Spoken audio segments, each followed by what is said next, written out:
Hello and welcome to this special edition. I don't even know what to call it. We call the Off the Bench Lord of the Rings cast. I hesitate to call it a podcast because it's not. Okay, what this is. I'm T-Bob Hebert. We got Nathan Velasquez to my right. Brian Wood to my further right, host of the Movies on the Brain podcast. First is the time you're in this studio, right, Brian? Indeed. Oh, okay. Go on, right. talk right into that mic there. Yes. Make love to that mic. Yes, sir. But yeah, so we are all movie nerds. Me probably less so than these two. But I am a huge Lord of the Rings nerd, and it's Christmas time. And the Lord of the Rings movies always come out in December, and the extended editions always come out in December. So I've always kind of associated Lord of the Rings with Christmas. So I'm not saying it's a Christmas movie, but there are elves. There are magical old men with beautiful white beards. No, it's a magical time. There's a lot of snow. There's a lot of mountains. There's some whimsy. So, it's got Christmas elements in it. But what we're going to do is, you may not have realized, so these movies came out 01, 02, 03. Which one thing I don't remember, one thing I wanted to ask is what the expectations were like. I don't know if y'all remember that. But I did not realize that these came out back-to-back years. Like, that's very impressive. It was a hell of a sell job by Peter Jackson getting, was it Miramax? Getting Miramax to allow him to do all of the principal production in one fell swoop. Shout out to the Weinstein brothers. Well, it was actually Oh, boy. it was New Line.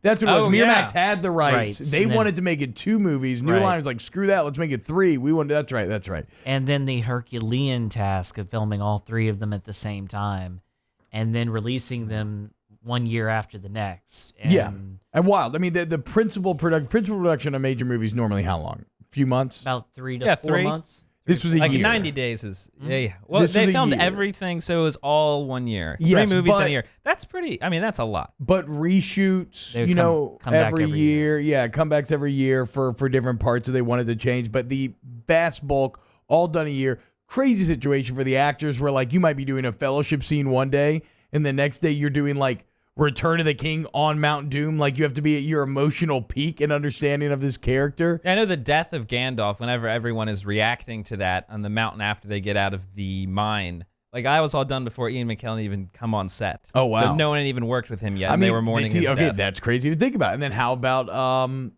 Aragorn, a scene that we'll talk about when he's fighting the Nazgul atop of Weathertop. That was Viggo Mortensen's first day on the job. Really? They did a last-second replacement for who they were having playing Aragorn. Who did they have before? They didn't give the names. I'm sure you could look it up and find out. I do not. In the appendices, which are the excellent extension extras behind the scenes stuff, they didn't give the name. But so they made a last-second switch. Viggo shows up, and all of a sudden, day one, he has to wield a sword like someone who has been wielding a sword for over 80 years. So just crazy. So look, bottom line is that these movies are great. Well, you may not realize they're now 17 years old, Fellowship is.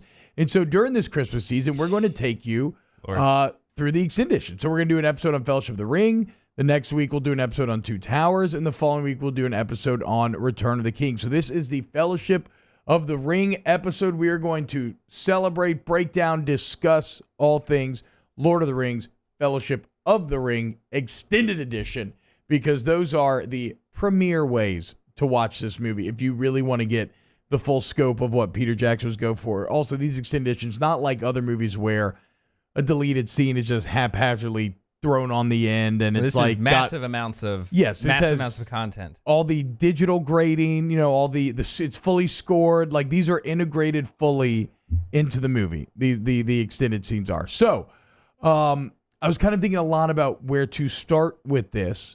Well, I was kind of wondering, which more of a Lord of the Rings question in general. Were you guys, because like I was very young whenever these came out. I must have been about like 7 whenever the last one came out. So I didn't really have much expectations. Like, the movies looked cool. Had you guys read the books before? Was this kind of like a task that seemed impossible to accomplish successfully? Y'all remember much? I had read The Hobbit. I had tried reading Lord of the Rings. I was a bit too young for it. It was a bit too English, a bit too dry for me. In my older age, I'm actually rereading Fellowship again right now out loud to Alice. Like, in my older age, I can't get enough of Tolkien's work. It's just, there's so much to unpack there. But in my younger age, I didn't really like it. So no, I had not. This is one of the few series where I actually approached it movie before books. Okay. Even after I fell in love with Fellowship, I did not read Two Towers until after I saw the Two Towers movie. And I did the same thing with Return of the King. Having been there at the time in '01, it was a grave concern because at that point we had only had the animated version. And Oh, that's right. Yeah. we'd only had the animated version. And so the concern was, how are they going to do this? It was very similar to the way people talked about The Hobbit when when they decided they were going to do with The Hobbit, was supposed to be a duology and then turned into a trilogy. Which makes a lot less sense. Which makes a lot Lord less of sense. the- Look, we will probably do some episodes on The Hobbit somewhere down the road, and I have a lot of thoughts on that as well. But the anticipation was, can this be done? Yeah. And then you hear about the ambitiousness of filming 3 movies at once. And, you hear about, bringing these big name actors in and the some of the choices that are being made. And you just started to wonder, can this be done? Is it unfilmable? Is it, an impossible task? And then you get that first trailer that hits, I believe, somewhere around early summer 2000. So I'll never forget, and I'm sorry to interrupt, but you bring up the trailer, and so I want to know if you had a similar experience where my first real thing, even at this point, I remember when I saw this trailer, I was so young when I read The Hobbit, and so young when I tried to read Fellowship that I barely even remembered Fellowship, which is crazy considering how big of an impact it's had on my life. But I'll never forget, I was in theaters, don't remember what movie I was at, but after the Council of Elrond, when they get the crew together and then they start on some of the awesome walking through crazy scenery scenes, there's that one scene in the movie where they pass through these 2 rocks and you see every member individually. And I'll never forget, the teaser trailer was that scene with Fellowship 2001, Two Towers 2002, Return of the King 2003, and that's all it said. But you just saw these like badass looking fantasy warriors, and I'm getting goosebumps talking about, like, that teaser stuck with me in a way that few teasers ever have. So are you talking about the first trailer or are you talking about the teaser? Well, both. The image that'll always stick with me from that first trailer would be the shot of the ring in the snow and when Boromir picks it up. But that's the image that just called to me immediately. The ring. Yes, the ring. And it was, Peter Jackson at the time was not what Peter Jackson is now. Yeah. Yeah, he had kind of made he made a movie with Kate Winslet. Heavenly Creatures, which is fantastic. I highly recommend anybody who's interested in small independent fare. But he was kind of more of a horror director. Right. And he was just kind of doing like some horror comedies. It doesn't seem like the type of guy that you would think is going to come, crazy out of the effect gate with shops. Yeah, with and $300 million and make these, I don't know, maybe more than $300 million. But it was the thought was that this could never be done and never be done right. I remember watching those the Oscars in 2004 for 2003, and whenever he won, the feeling kind of being like, to accomplish this, how can you not give a director the biggest award for doing something like this? Return of the King of the Oscars was a victory lap. It was the culmination of an incredible multi-year journey that the whole country kind of went on with these movies. Yeah, it came at the end. We're having this conversation now about MVPs being Lifetime Achievement Awards. Yeah. They were nominated all 3 years. Yes. And then it was not until the trilogy was complete that they finally recognized the greatness of the films. And it always took home like special effects and other awards like that. Which those still hold up. Yes. Wonderfully well. And it's because they went with practical effects for the most part with digital touches, which worked great. And so I don't want to start there, but we got to talk about Weta Workshop eventually because their design is why so much of this movie works. All right, let's dive into the movie then. Yeah. Unless are we all done with the preamble? Let's dive into the movie. To me, a great place to start is right there at the beginning with the prologue. And the reason being, it's a bold choice. Which is about 7.5 minutes. That's what I was going to say. It is a bold choice to have your audience sit through 7.5 minutes of backstory at the very beginning of a movie and get them to buy in. Now, it does do the kind of immediately grab you thing where there's crazy action on the screen immediately with thousands of elves fighting against thousands of orcs. But how and many Sauron movies and do that everything. and are still just incredibly boring from the outset? Absolutely fair. Absolutely fair. So to start with a 7.5-minute prologue, which spanning like almost 3,000 years. Yes, 3,000. Like so much backstory jammed into this little tiny packet, but it actually accomplishes the goal of getting you up to speed in a non-confusing way and setting the table for the adventures that are to come. I feel like the Cate Blanchett voiceover and the way that she's speaking that dialogue, it just sounds so enchanting that she could really just be saying anything. And I don't know, it feels like that seduces you from the very beginning. Cate Blanchett was born to play Galadriel. Yes. For sure. Yes, I agree. The interesting part of that for me is the fact that that was a note from New Line. New Line mandated they had to have a prologue, and Fran and Penelope and Peter all talk on the audio commentary, on the director's audio commentary for the extended editions about they had to go through 6 or 7 rewrites of that, and at one point they didn't have it all there. They had like a few minutes of it there, but then they put the bulk of it on Gandalf when he's talking to Frodo, when he's explaining the ring and that sort of thing, which extended that scene out. And they played with it a couple of different ways, but they ultimately decided that you needed the prologue, and they spent a lot of time focusing on how you condense this information, and they rewrote it several different times. Condensing writing is, to me, way harder than writing long. It always is. And trying to get your point across in less words is a very valuable skill set. And it seems like eventually they landed there, even though it is 7.5 minutes long. And to Nathan's point, originally they had it as they did it a couple of different ways. Originally, they did it through Elrond, Elrond's voiceover. Okay. They did it through the perspective of the ring. Yeah. And I believe that the finished version is Cate Blanchett's version. So, I'd be interested to see what it's like, the perspective of the ring itself. That'd be interesting. Yeah, it was because one of the things they wanted to get across in the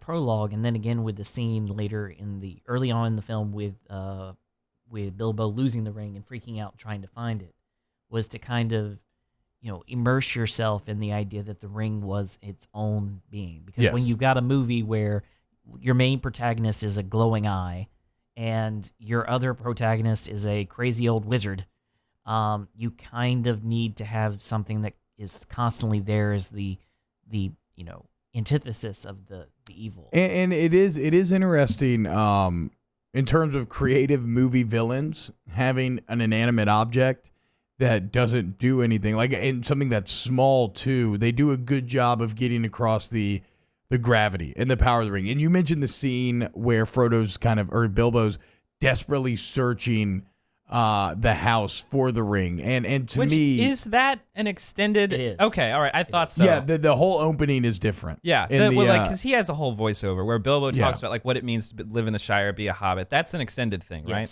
Yes, they put that in there because they wanted. Wait, but concerning hobbits isn't in the so it's like the whole. I didn't think it was. There's a shortened version of Concerning Hobbits. Yeah, that's what I was saying. Yeah, there's a shortened version of Concerning Hobbits, but they like put that looking in there for the too. ring and having lost it, like searching the whole house. I felt like that was an extended edition. The intro is somewhat different. I've seen, the problem is I've only ever watched the extended edition since the theater, so I don't actually know exactly where the differences lie. But Bilbo searching for that ring, to me, is really powerful. It speaks to the kind of addictive nature of the ring. It speaks to how kind of anxiety-inducing it can be. And addiction is really the word that I keep going back to, because it's not even like it's not even like Bilbo necessarily, like he doesn't need to put on the ring. He's just freaking out about the peace of mind of not having it. And you think about like a drug addict when they need that next fix, or maybe they have their drugs and they're saving these drugs. They're like, okay, I know when I need to get high in a little bit, I can go get high again. And then if they don't have, they start to literally lose it. And that's the kind of feeling that I get from Bilbo, and really Ian Holm's entire Bilbo performance, I think, is fantastic. Which I would also say, I didn't realize how good Martin Freeman was in The Hobbit until seeing this, because it matches very well. Like Martin Freeman was the perfect casting for Bilbo. It is a crime that they made that a Thorin story instead of sticking with Bilbo the entire time. But that's, like you said, conversation for another day. But I actually, I absolutely love this movie. The only thing that I didn't like so much was the addition of Bilbo searching for the ring so much, because I thought that it really took away from the suspense of knowing that there is something going on, and Gandalf at first can tell that there's something going on with Bilbo.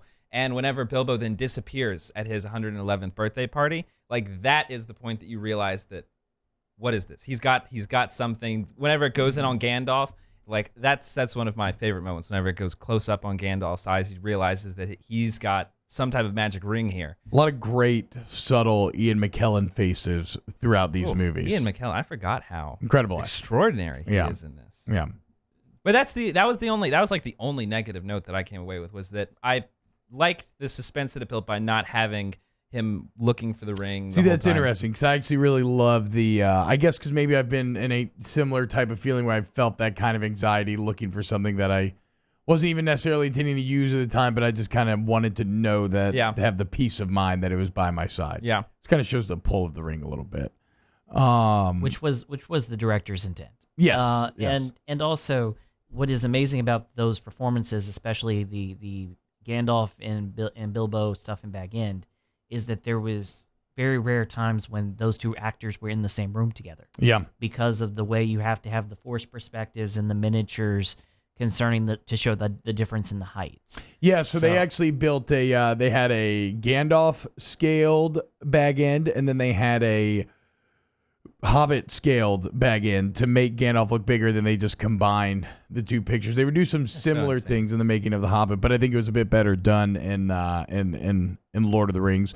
Let's face it, everything was done better. Yeah, that's fair. I mean, we got to stop mentioning the Hobbit, because otherwise everything's just going to come back to it. It will come up again, though, when we talk about special effects and stuff. So I love Ian Holm's performance. I love all of the Shire scenes in Fellowship. It's so comforting. Yes, exactly. Even when you're showing it to someone who's watching it for the first time. I remember the first time I watched the extended edition, someone was watching Lord of the Rings for the first time, and whenever they left the Shire, they're like, wow, I want to just be in the Shire. Exactly. Which is exactly what you are supposed to feel. So you talk about being an impossible movie to film. Already you're seeing Peter Jackson getting his points across in very salient ways, like whether it's a prologue, whether it's a Shire feeling just untouched in this like place of like simple happiness, right, and contentment, and like where your biggest worry is like, okay, do I like the Old Toby or the Long Bottom Leaf better, or like what's my favorite beer and stuff like that. Like there's not a lot of strife in the Shire necessarily, and they do make it look like that that kind of paradise. It also is pretty fascinating to think about where Frodo starts here in the Fellowship and his innocence, and being in the Green Dragon where, you know, he's sitting there talking and they're drinking, and the old gaffer, I believe it is, tells him, keep your nose out of trouble and it'll, you know, trouble will avoid you, which ends up being terribly untrue for Frodo. Mm-hmm. He did not put his nose in anything. He inherited that terrible trouble. But yeah, the Shire, revisiting the Shire, that's why on my honeymoon I went to New Zealand. I was about to say that. It made me so jealous watching it this time, thinking that you had been there. I've had a pint inside the Green Dragon. I've smoked my now lost Bilbo pipe outside of the Green Dragon. Yeah, I had some incredible times over there. Yeah. And the fantastic thing about that whole setup is that it puts the stakes really personal for Frodo. That's a good point. And that goes to the sacking of the Shire images in Rivendell when Galadriel shows him what could happen if he fails on his journey, because it makes it distinctly personal that the Shire is what's at stake. Yeah, for Frodo. And they go into that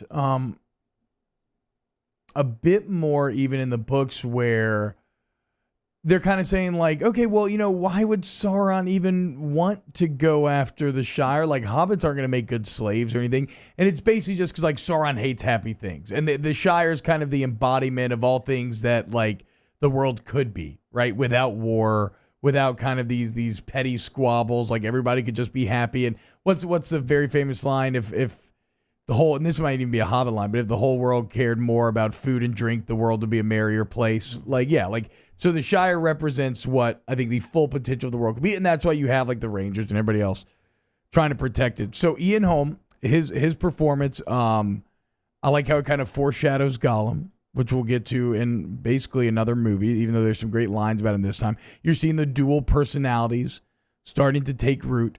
And what this all does is, while you're going through this very happy experience, it does, like you said, it builds up the power of the ring. And one scene that I love in terms of giving the ring that extra feel is when Bilbo decides to leave. He disappears back to Bag End. Him and Gandalf are arguing over it. He's about to walk out the door. He still has the ring on him. Gandalf finally convinces him to drop it. And this little subtle touch, but it just shows that they had the subtle touches down so well in this movie. When he drops the ring on the floor, it's actually magnetized so it doesn't bounce. So it immediately hits the floor and it just like, boom, plump, just stays there. And it's got this great sound design with this heavy kind of thunk. And it just, it gives it a weight that a tiny golden ring should not have. And the scene right after that might be definitely one of my favorite scenes in the movie. It scared me so much when I was a kid. Whenever Gandalf realizes that we're dealing with something here that's very, very dangerous, and he just leaves. He leaves and he rides his horse into this massive Gothic structure, looking at these ancient scrolls, researching what's going on, and then he races back to the Shire. Yeah, and it's scary. It's real, it's real horror stuff, and then it just adds so much more weight on top of this. Like, we're dealing with one of the most dangerous objects, actually the most dangerous object in the universe. What is hilarious about that is that in the book, it's 17 years. Yeah, 17 years. What? Frodo's 50 when they go on the journey. Wait, what? It is 17 years from the time that Bilbo leaves and the ring is put in the envelope to the point where Gandalf goes to Minas Tirith, gets all the information, and then comes back to the Shire to get is that all he's doing? He's hunting down information. He's hunting down Gollum. He eventually finds Gollum. Him and actually Strider together. Does the book follow him on his journey, or is it like 17 years later? No, it basically pulls us 17 years later. It's just Frodo's just living in Bag End. How does time work with these characters? Like, that's one thing that I'm not like. I know that the elves are super old. Gollum's been around for Elves are immortal. Dwarves live very long lives, not immortal. The hobbits are pretty old too. Humans live normal human lives, except for Aragorn. He's a Númenórean, which he's one of the last of Númenóreans. They live an extended life period, but they're not immortal. Hobbits live to be around like 100, 120, like somewhere around there.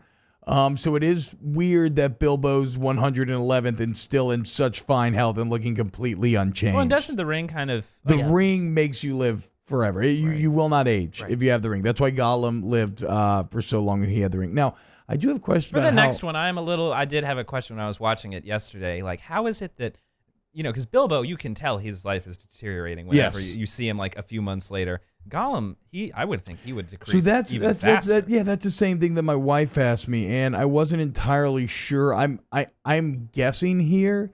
It's because Gollum was more infused with the ring than Bilbo was, so he's more of a wraith already. Like, Gollum's on the path to basically becoming a ring wraith. He just didn't wear it enough or have like as much of the greed of humans to fully become one. So he's got like more of a foot, I guess, in the spirit world. Like, he's had more of his mortality already sacrificed to the ring than Bilbo has. Okay. Well, and that makes sense when you sacrifice another human life in order to get the ring.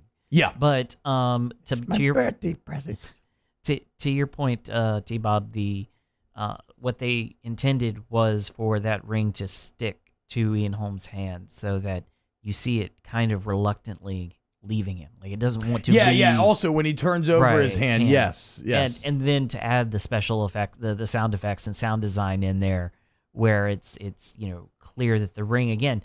Getting across this point that the ring has a mind of its own, and that the ring has desires and intents of its own, and doesn't want to be left, and doesn't want to be. That's something that comes across a lot more in Towers. Yes. That it is almost like a god, and or at least people respect it and react to it as if it's like a deity. And it kind of sets the tone for that here in Fellowship when Gandalf, like you said, bends over to pick up the ring. The Eye of Sauron flashes. He's like, "Whoa, I'm not even." Yeah, and he sees. I'm not even putting skin to this. Right, and it's him and it's Galadriel both being tempted by that ring. Now, it bears mentioning, because this is not something that I think gets across in the movie, but Bilbo is the only person in history to willingly give up the ring. Mm-hmm. So when you see him drop that ring on the floor, that is for the Lord of the Rings nerds out there, that's a far bigger moment than even the movie can sell. And I don't think there would be a great way of them selling that if they really wanted to, but it'd probably be on rewatching that you realize something I think like they that. do set it up really well for the simple part that you see the prologue. You see how the people who possessed the ring ended up in the prologue. And those are the people who suffered at the hands of the ring the most, should have had the most incentive to destroy it. And then as you go forward, you see how it impacts Frodo and Sam and everybody else. So it does have a resonance to it, the fact that it ended up, he gave it up willingly. willingly. Gandalf did not have to take it from him, which is key. Because we all know that in the end, Frodo can't even do that. Although Frodo, what he does is incredible. So Frodo, they have the great birthday party scene, which is all really well done. The aesthetic of the Shire and the design of the hobbits, and this is going to extend to every race, it all is so cohesive. It feels so real. It feels so alive. You can tell Peter Jackson, it's the type of thing that he's been thinking about this for years. Yes. And the mission of Weta was at the time, they approached the design like, okay, we're going to design this like we're not telling a story, like we are discovering ancient history we're just rediscovering history. And I think that comes through. So you have a very great Shire feel. The party's incredible. The fireworks are great. Everybody's having a good time. I love Bilbo's speech. The great line, I like less than half of you, half as well as you, or I know less than half as you, half as well as I should like, and I like less than half as you, half as well as you deserve. And then everyone, what's he saying? So wait, everyone looks around like, what does that mean? Down. Right, and then on top of that, the fact that the birthday cake was burning. That birthday cake that's in the background while he's talking, that cake was actually on fire because they put. I've never noticed that. They put the full 111 candles on it, and his monologue just kept going and going, and eventually it caught on fire, and the cellophane and the frosting and everything was melting as he was talking. Oh my God, dude! I gotta look for that next time. Okay, but I like less than half of you, half as well as you deserve. So what that means to me is he's saying there's a few of you out there that deserve to be treated a little better, that I wish I would have got to know a little better, but I didn't, right? But it is what it is. Yeah. And then, so I like less than half of you, or I know less than half as you, half as well as I should like. That's what I mean. So he's saying there's some of you out there that I wish I knew better. Yes. And then he says, it's the second part that I still don't. So I like less than half of you, half as well as you deserve, tells me that he's saying, you know what, and there's a few of you out there that I underappreciate. Or that I should have spent more time with. Yes. I should have made more investment. So I wish I'd known, it's basically him saying, I wish I'd known some of you better. I wish I'd treated a couple of you better. You can tell Bilbo's been writing for a few years.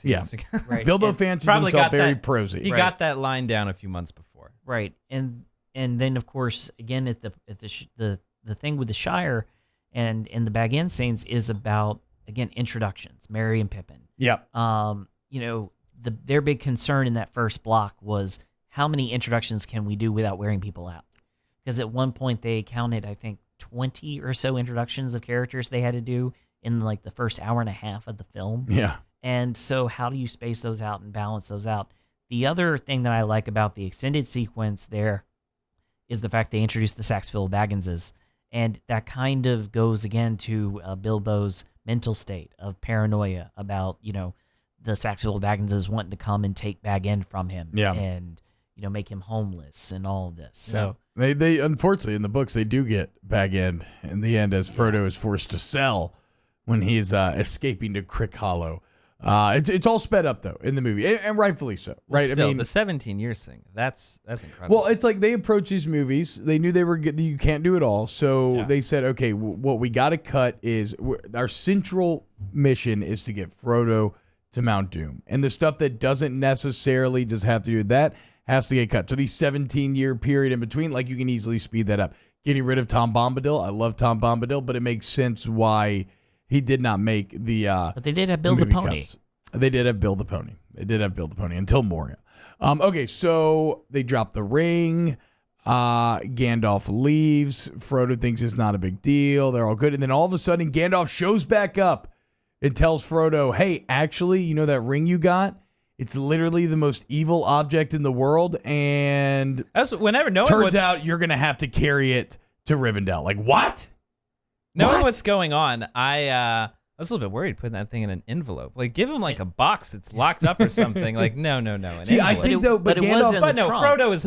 Frodo's the person that should be carrying this ring Right. because Frodo is like the best person in the world. But So it he's was not- it was in a trunk buried under a bunch of stuff. So Okay, it's yeah, not that's like true. So it's not like he just had it sitting Well, on a shelf. and I don't That somewhere. still think makes me nervous as didn't Gandalf. want I'd be to- worried about that. Well, he didn't want to prematurely freak Frodo out either. Remember, he has suspicions Oh. that it might be the ring, but that's still just And suspicions. he couldn't take it with him. Takes him 17 years to figure it out that it for sure is. You know, in the movie it's quicker, but he still has to ride all the way to Minas Tirith, like you said, go through all the old fantasy scrolls before Which he hits is like the what, line. from here to Donaldsonville?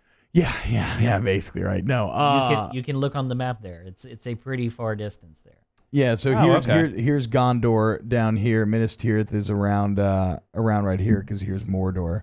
So what Osgiliath would be Yeah, it around looks there. pretty Mordory whenever Yeah, he was and then there. the The Shire. Shire's all the way up here. Mhm. So Bag End. Yeah.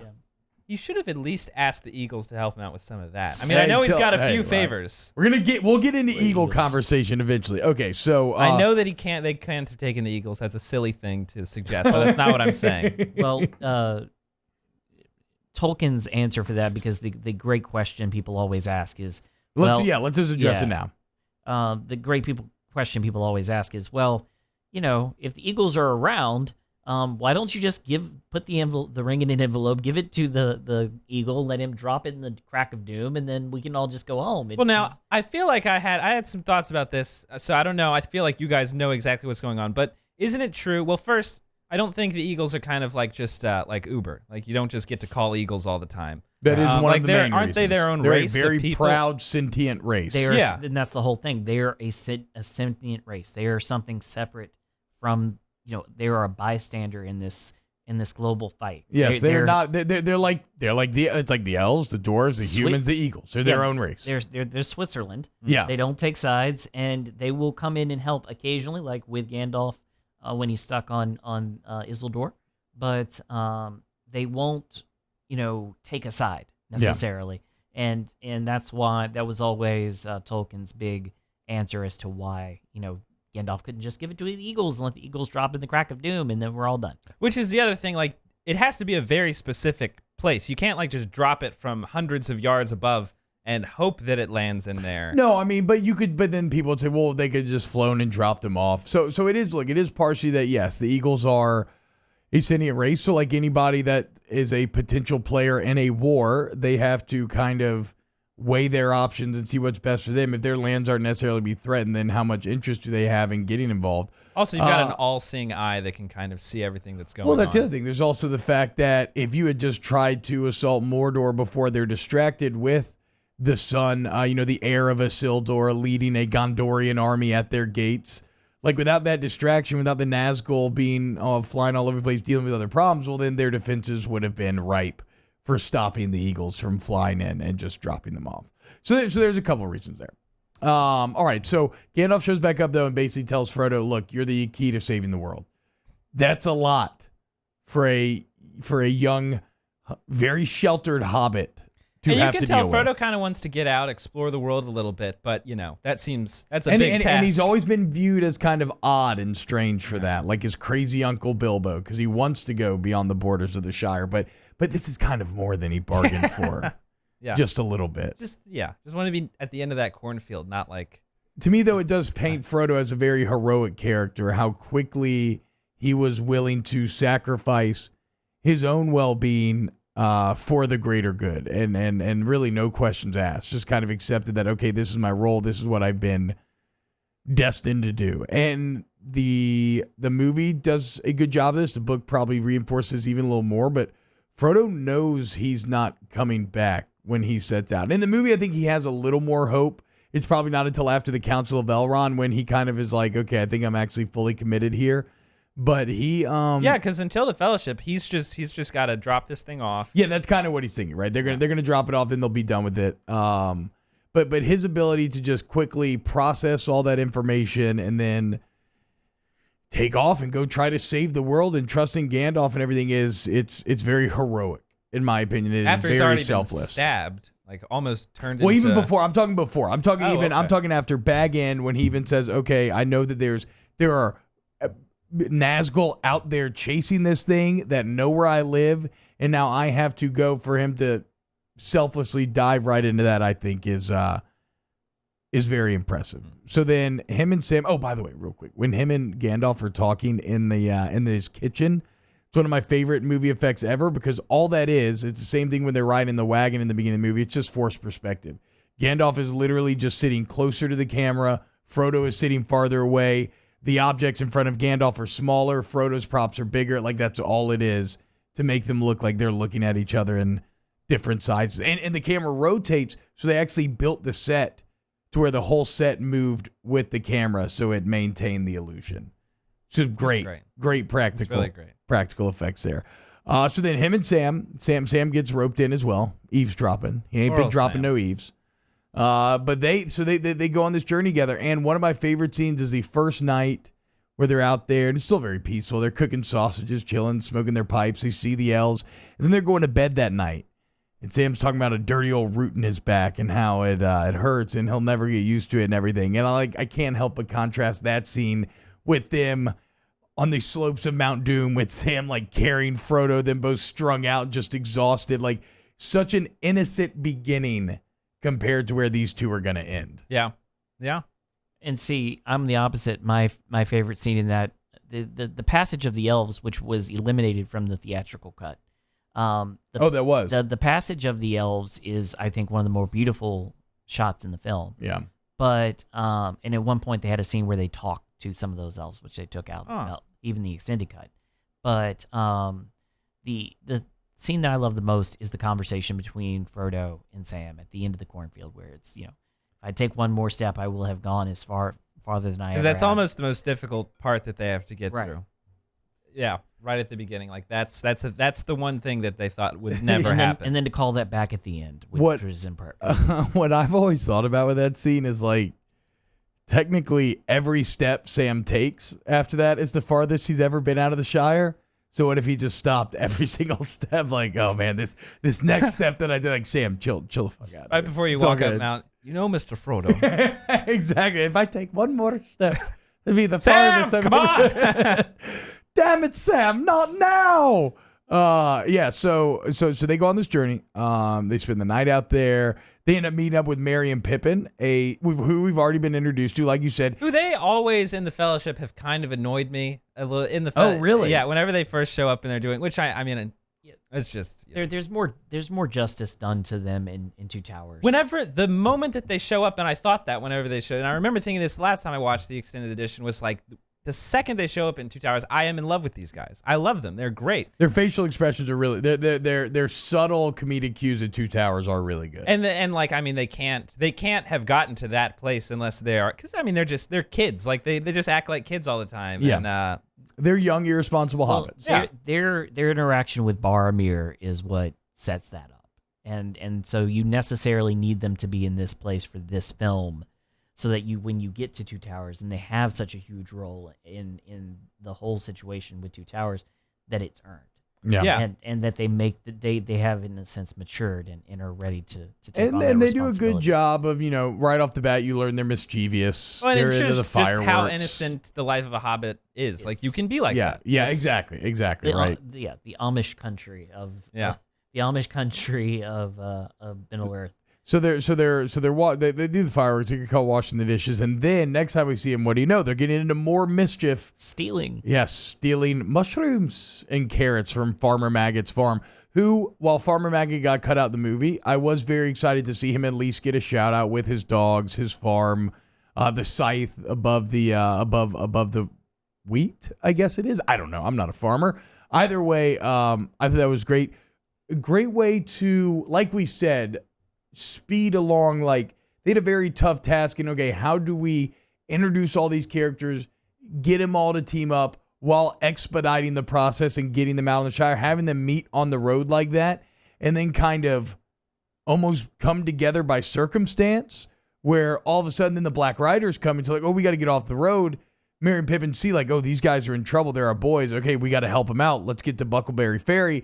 And then they're kind of just committed after that point. So it was a great way of getting the group together and on the journey without kind of laboriously having them talk it out, right? Organically. Yes, exactly. And then you get the ferry jump, which is actually Elijah Wood doing the fairy jump, which is awesome. So brave. Yeah. There's a great story about either Merry or Pippin getting a giant splinter during that too. Well, and also the raft sinking. Oh, really? I didn't know that. Yeah, the raft sunk because they didn't have it all rigged up properly with the weight. But that's actually Elijah Wood making that jump, and that jump was also in the trailers. It's a great jump. The ring race, this is one thing the movies don't do great, is that the ring race are never really as intimidating or powerful as they should be. I feel like they are at Weathertop. It always reminds me. I just think of Harry Potter all the time. I think at Weathertop, and they do have a lot in common with Death Eaters. But well, Death Eaters have a lot in common with right. Nazgul. Let's be clear. Right, but I mean, I feel like at Weathertop they do get their due, but even then though, Aragorn takes on they suffer from a little bit of stormtrooper disease where you hit the river and they're like, they're never really that. They're like, oh, I got to stop for this river. And then even in Bree, they get fooled by a room switch and some pillows under the blanket. I do always think of the scene in Return of the Jedi whenever, they're on the I don't know what they are, the bikes that they're going through. Yes, the forest. yes, whenever they're on the horses and, the horses with the riders are coming in. Which that's an closer awesome scene. It is awesome, but I always think of, they're kind of like in this forest area and then they're like, phew, phew, phew. So, and it's not to say they're not good bad guys because they wear black and they're scary looking. I'm Those just saying gloves that are terrifying. Yes, I'm just saying that they are a bit more powerful than the movie can really get across to. Right. The thing that I love about all of that is it goes to the fact that they are the ghosts of the men. They're the ghosts of men. Yeah. Who were corrupted by the powers of the rings. That's true. And so the arrogance of man is why they fall to the hubris of the ring. And so the arrogance of man it blinds you to even the simplest truths, which in this case would have been the fact that there was a room switch. Or that, it's actually, okay, you know what? That's a great point. The strategic nature of being It is true that they were a little bit stupid. Like, right. that was a pretty stupid mistake to make. And in their arrogance, they were blinded to the simple truths. Yeah, and they're thinking, these are just little hobbits. Like, what does it matter? And honestly, that is one of the core themes of these movies is, like you said, Brian, that arrogance and how that opens you up to counterattacks that you can't even see because you're thinking, we're above this. There's no way. And hobbits are sneaky. Let's be clear. Hobbits, if they're not magic, but if they were, their magic ability would be sneaking around unseen, especially by humans. God, it would be terrifying to be a hobbit, though, and see a ring wraith on horseback because you're so tiny compared to them. It would just be absolutely terrifying. So they get on the ferry and they're able to get to the town. To Bree, which I love the set design. That's what. Bree, that's the prancing pony. That's the prancing pony. Prancing that's pony, the big where we meet Peter Jackson. Overhanging architecture. Yeah, Peter Jackson's first cameo. He bites the carrot, which was originally supposed to be a pipe, but he took two puffs of a pipe and couldn't do it, and so they changed over to the carrot. Carrot Biter actually makes a reappearance in the Bree scenes in The Hobbit as well. Who is that? Isn't that Stephen Colbert? Who's the? No. He has a different cameo in The Hobbit. No. But Peter Jackson has one in every movie. Return of the King ended up just in the extended edition, but in this one, he's at Bree. So they go to Bree. I like the feeling of Bree. You immediately learn that this is a place where actually hobbits and humans interact a bit, right? Because you have the guy at the door calling them little masters, and then when you get to Prancing Pony, Butterbur is talking about how, yes, we have some excellent halfling rooms for y'all, et cetera, et cetera. But you definitely get I think I understand why hobbits maybe avoid the real world. It's got to be very scary to walk around at 3'6" in this giant adult world, and it looks like a pretty mean bunch at the Prancing Pony as well. Some surly-looking individuals in there. Including our noble hero who is sitting pondering outside the window, and you're not sure which side he's on. I love when you first see Strider. Yeah. And he's sitting there, hood drawn. He's smoking his pipe. You just see a little twinkle of his eyes. It's all the real detail you make out. And, they're like, hey, man, that guy's been looking at you all night long. And then, of course, Merry and Pippin, being Merry and Pippin, cause some shit. Pippin gets drunk. They learn there's pints. They get all excited. And Pippin starts talking about, I know a Baggins. And then because the ring has this extra will, the ring kind of finds a way to fall onto Frodo's finger and bring attention to himself when he's trying to remain undercover. Yeah, it's a great party scene, and it's it does so much in those frames to tell the story that you want to tell. Do you remember originally, did you think Aragorn was a bad guy when he snatched up Frodo? Oh, I did. Well, You did? yeah, and the best thing about that is, as I said, there was originally a scene in the films that they intended when they were storyboarding them out of showing the Strider and Gandalf going to get Gollum. And so if you had had that scene in the movie, you would have automatically known that Strider and Gandalf were together, and it would have taken away from that Takes it moment away. and Bree, and so they decided not to do it. And I think it's very much to the film's credit that they, have that ambiguity with Strider at the beginning. I agree, and that's a very good point. So Strider takes him up in the room, giving off a very intimidating vibe. Basically, hey, like, what the hell are you doing, dude? You're supposed to be staying undercover. And then you start to see the beginning of how brave Frodo's friends can be, despite the fact that this giant, surly-looking human has taken their boy captive. They're ready to take him on. Oh, yeah. They run in there with, like, a chair and, like, a candlestick. Like, they got nothing, and they're ready to take on one of the most legendary warriors ever. Now, they don't know that, but still. He might as well be to them. They're hobbits. Yes, exactly. And even Aragorn says, he's like, look, you've got a stout heart, bro. But it's going to take more than that to make it through this. And to me, this is when truly, and you could even say maybe like going to Bree is this moment, but this is the moment when Aragorn's talking to them and when he takes them out onto the journey, that the world starts to take on for the hobbits. They're like really introduced to the wider world, and they get an idea of what their journey's actually going to be like instead of just kind of calmly traipsing throughout the Shire. Especially with the swamp. I think the swamp does a really good job at that. Yeah. The flies and the just the muck and hey, this, we're not in Kansas anymore. We're not in Hobbiton anymore. Like, it's just going to get worse from here. I know that I kind of hated on the room, or not hated, but whatever. I know that I said that the room switch is a little like, how did the Nazgul get tricked by that? But I do love how it's shot. The classic. Oh yeah, kind of cutting back and forth, thinking they're about to get stabbed out, and then it's just Silence the of the pillows. Lambs style. Yes, Right. yes, exactly. The Silence of the Lambs door reveal. Yeah, and to Nathan's point about music and music cues, I think that adds a lot of the intensity to that scene. Sound design of the ring racer whale is very good too. That's like the scariest thing about them. Piercing, which is actually Fran.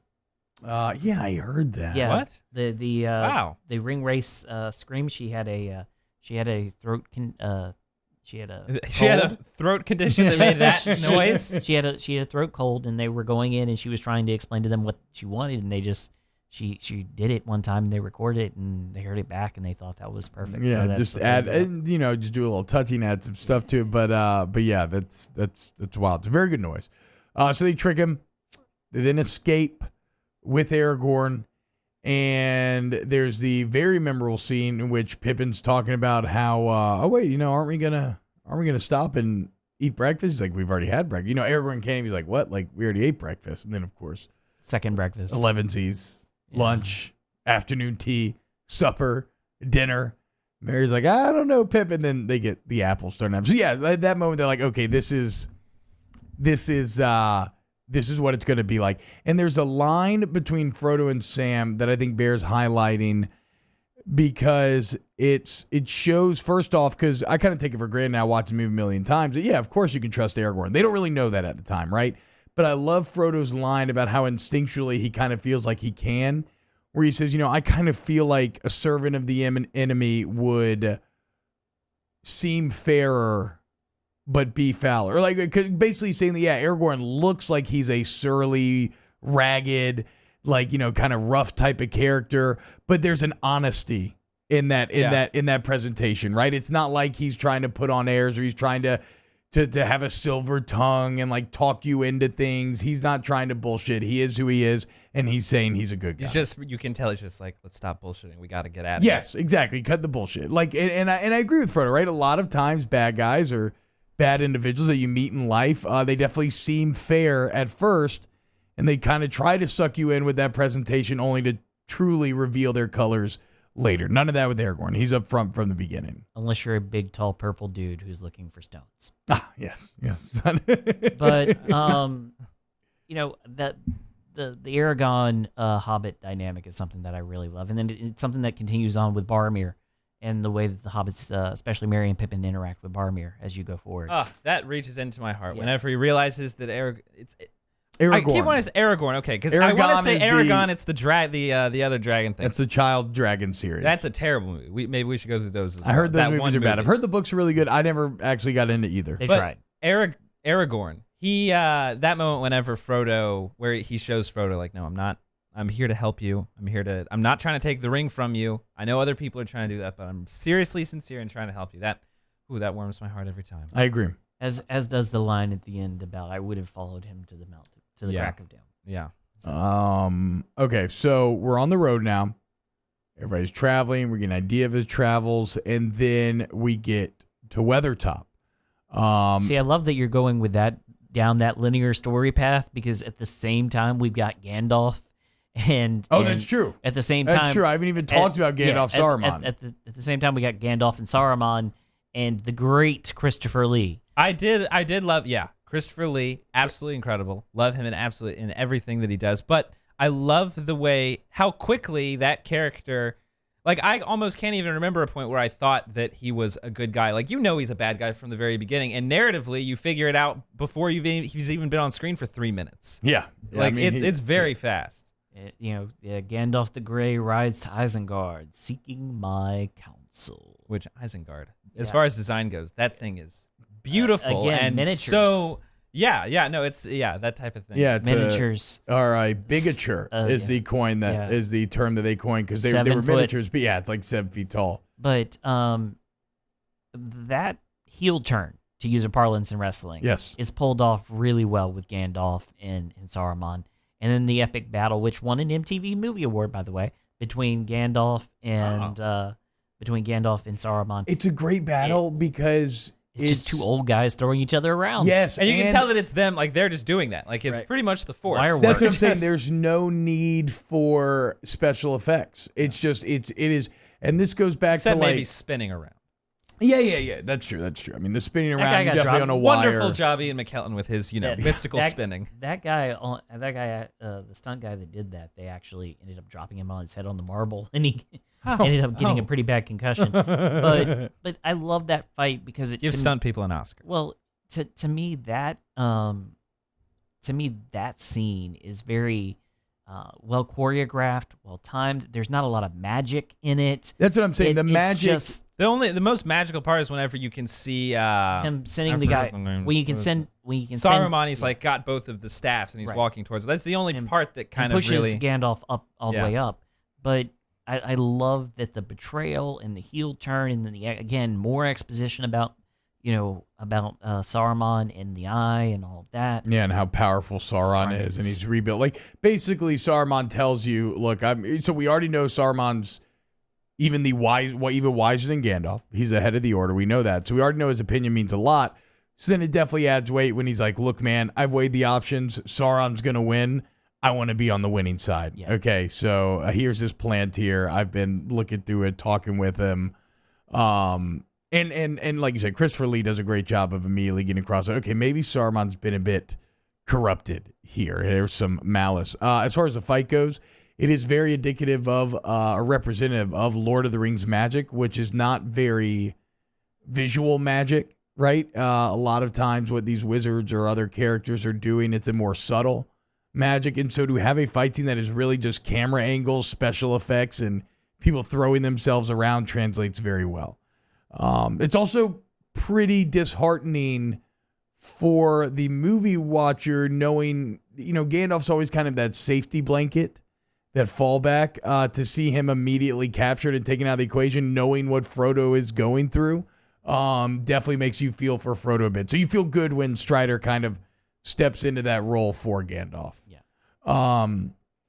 So anything else on Saruman? And besides the fact that Christopher Lee's awesome, he's a huge Lord of the Rings fan. He wanted to play Gandalf. He ended up getting Saruman, but either way, he absolutely nailed the I know, role. he's so scary. And then lived long enough to come back in The Hobbit. Yeah, somehow, man. He was looking. I mean, they put a lot of money into all those special effects for The Hobbit, but you could see those years. Well, yeah, he couldn't even stand up. He was actually sitting down filming all of those scenes. Which, look, man, wasn't he in more movies than anybody ever? Yeah, and he was in the 90s. He was like his over. 90s, He's so- like 250 movies, something like that. Yeah. We love Christopher Lee. It's the bottom line. Yeah, and the guy who met Tolkien.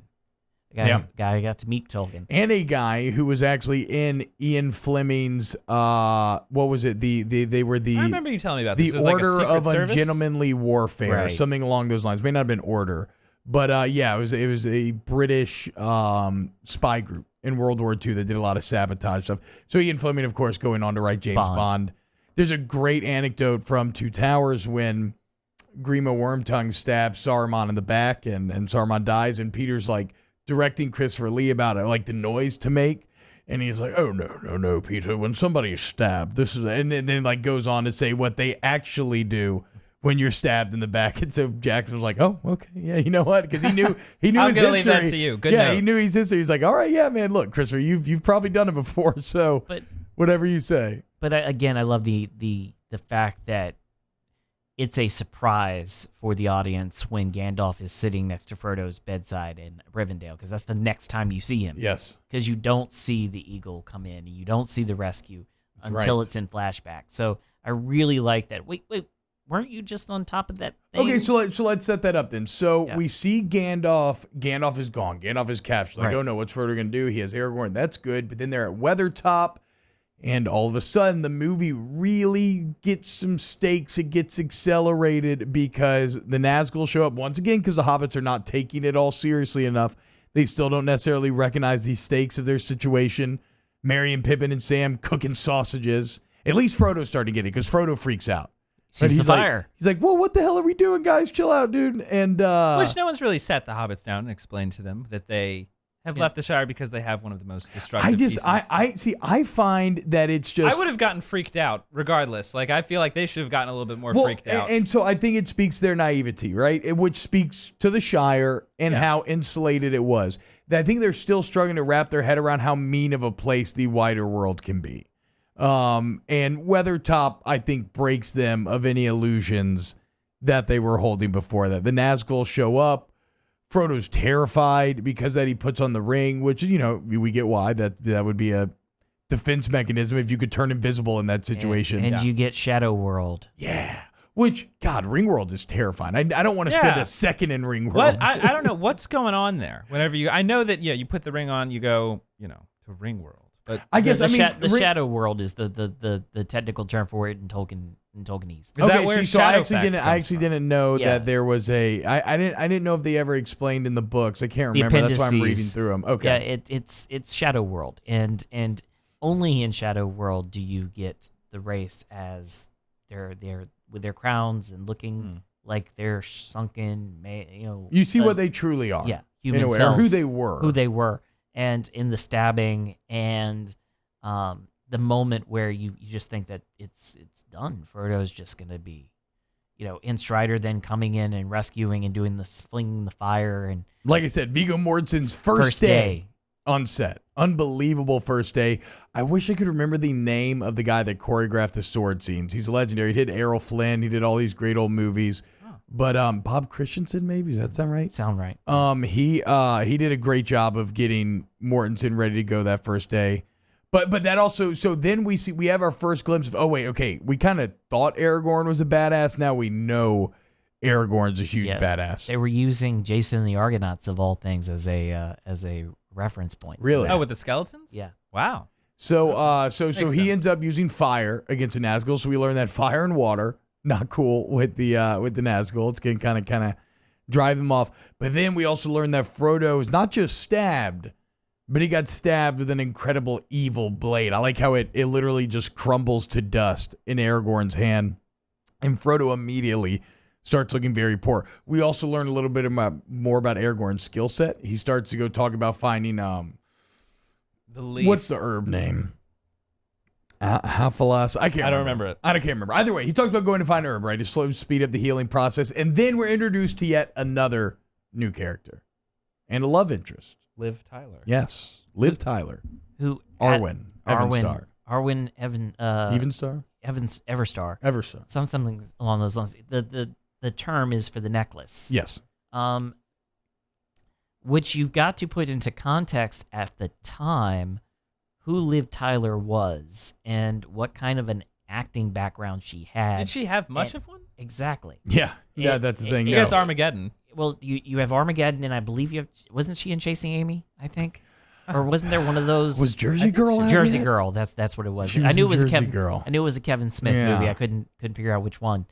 Very bad movie. I love Kevin Smith. Not a good movie.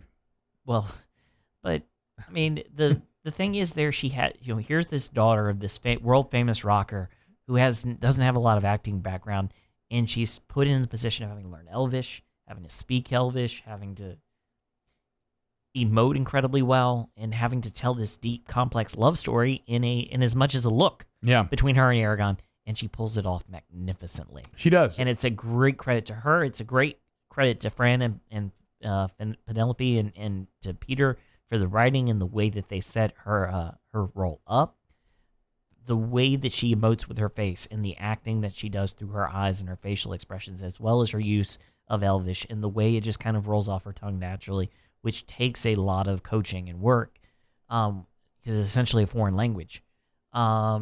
Is beautiful. Professor Tolkien was a linguist by trade, an Oxford professor of linguistics. So when he made this language, it wasn't just like, okay, this letter means this. No, it is a full-blown language. That's why they have classes on it. That's why they have experts on it. There's a great story where Liv Tyler, she's watching a movie with her dad, and during her Elvish scenes, he asked her, like, oh, whose voice is that? And she's like, it's mine. Like, come on, I'm an actor. Like, it's what I do. Because she goes all deep with it, and the pronunciation's excellent. Which is crazy, because now she doesn't do anything. She's not in anything. Yeah, I know. Like, she kind of went she back. in The Hobbit? She kind of went back to staying at home. I don't know. No, that's why they invented that. Don't even get me started on the Hobbit love triangle. We can't go there. We can't go there today. That's why they invented. It doesn't even bear mentioning. But the Keeley, Tauriel, Legolas love triangle, which is just terrible. All right, so Arwen shows up. She's like, "Hey, man, I'm a better rider. We gotta get him home." And then you have the awesome horse chase scene, which you don't get a lot of horse chase scenes, right? No. And it was shot similar to a car chase scene, and I think that actually really worked. I thought it looked great. Well, that was the thing that reminded me of Return of the Jedi. There's just I've laughed a little bit when I and see that but again, really good. That shot again of her come and claim him, in the on the other banks of the river. That scene with the water coming and rushing toward the Black Order or the Black Riders. The Black Riders, the ring race. That again was in the trailer, and again another shot to kind of her with the sword drawn, horse rearing on its back legs is a pretty legendary image. Wait, so Nathan, you didn't? What do you think about the chase scene though? Oh no, I liked it. I thought it was good. It's just that visually it reminds me a lot of the one in Return of the Jedi. And that is, I think that's kind of like a little bit of the feeling that they go for. I'm actually surprised they didn't have a Nazgul just like run into a tree. Would have not been surprised at all. Well, I was thinking more Monty Python and the Holy Grail. I mean, any time that you're dealing with horses and the outdoors or that kind of a thing. But I really do, something like that. I really do believe that they executed Arwen very well in that introduction, and it plays well when you meet her father. And who we're about to, Elrond. When you meet her father and when you meet her grandmother down the line. Yeah, Galadriel's her grandma. Mm-hmm. That's crazy to think about. They've been alive for so long. Yeah, that's even crazier to think about because there's a scene with Aragorn and Galadriel talking, and this is the grandmother talking to the boyfriend. So, Frodo makes it to Rivendell. There's a great, I just love the whole sequence where he's healing and dreaming, and it's like him like floating through the air. There's like a giant Gandalf head talking. It's just very low budget special effects. They get across the field, whatever though. Frodo wakes up, like you said, all of a sudden Gandalf's there. Oh wow, what's Gandalf doing here? He's back. That's great. We learn what happened to Gandalf, first sight of the Eagles, and then we meet Elrond, who we've actually already met in the prologue. In the prologue. And this to me, which you get those prologue scenes again, which they said was one of the benefits of having shot the prologue, is that you could bring that footage back and repurpose it when you needed to do more exposition, such as when Elrond is talking about his perspective of the events of the great battle. And this is the second this is like the reset point. Right. We had our action climax with the chase. The ring race get destroyed by the river, basically, or at least for the time being.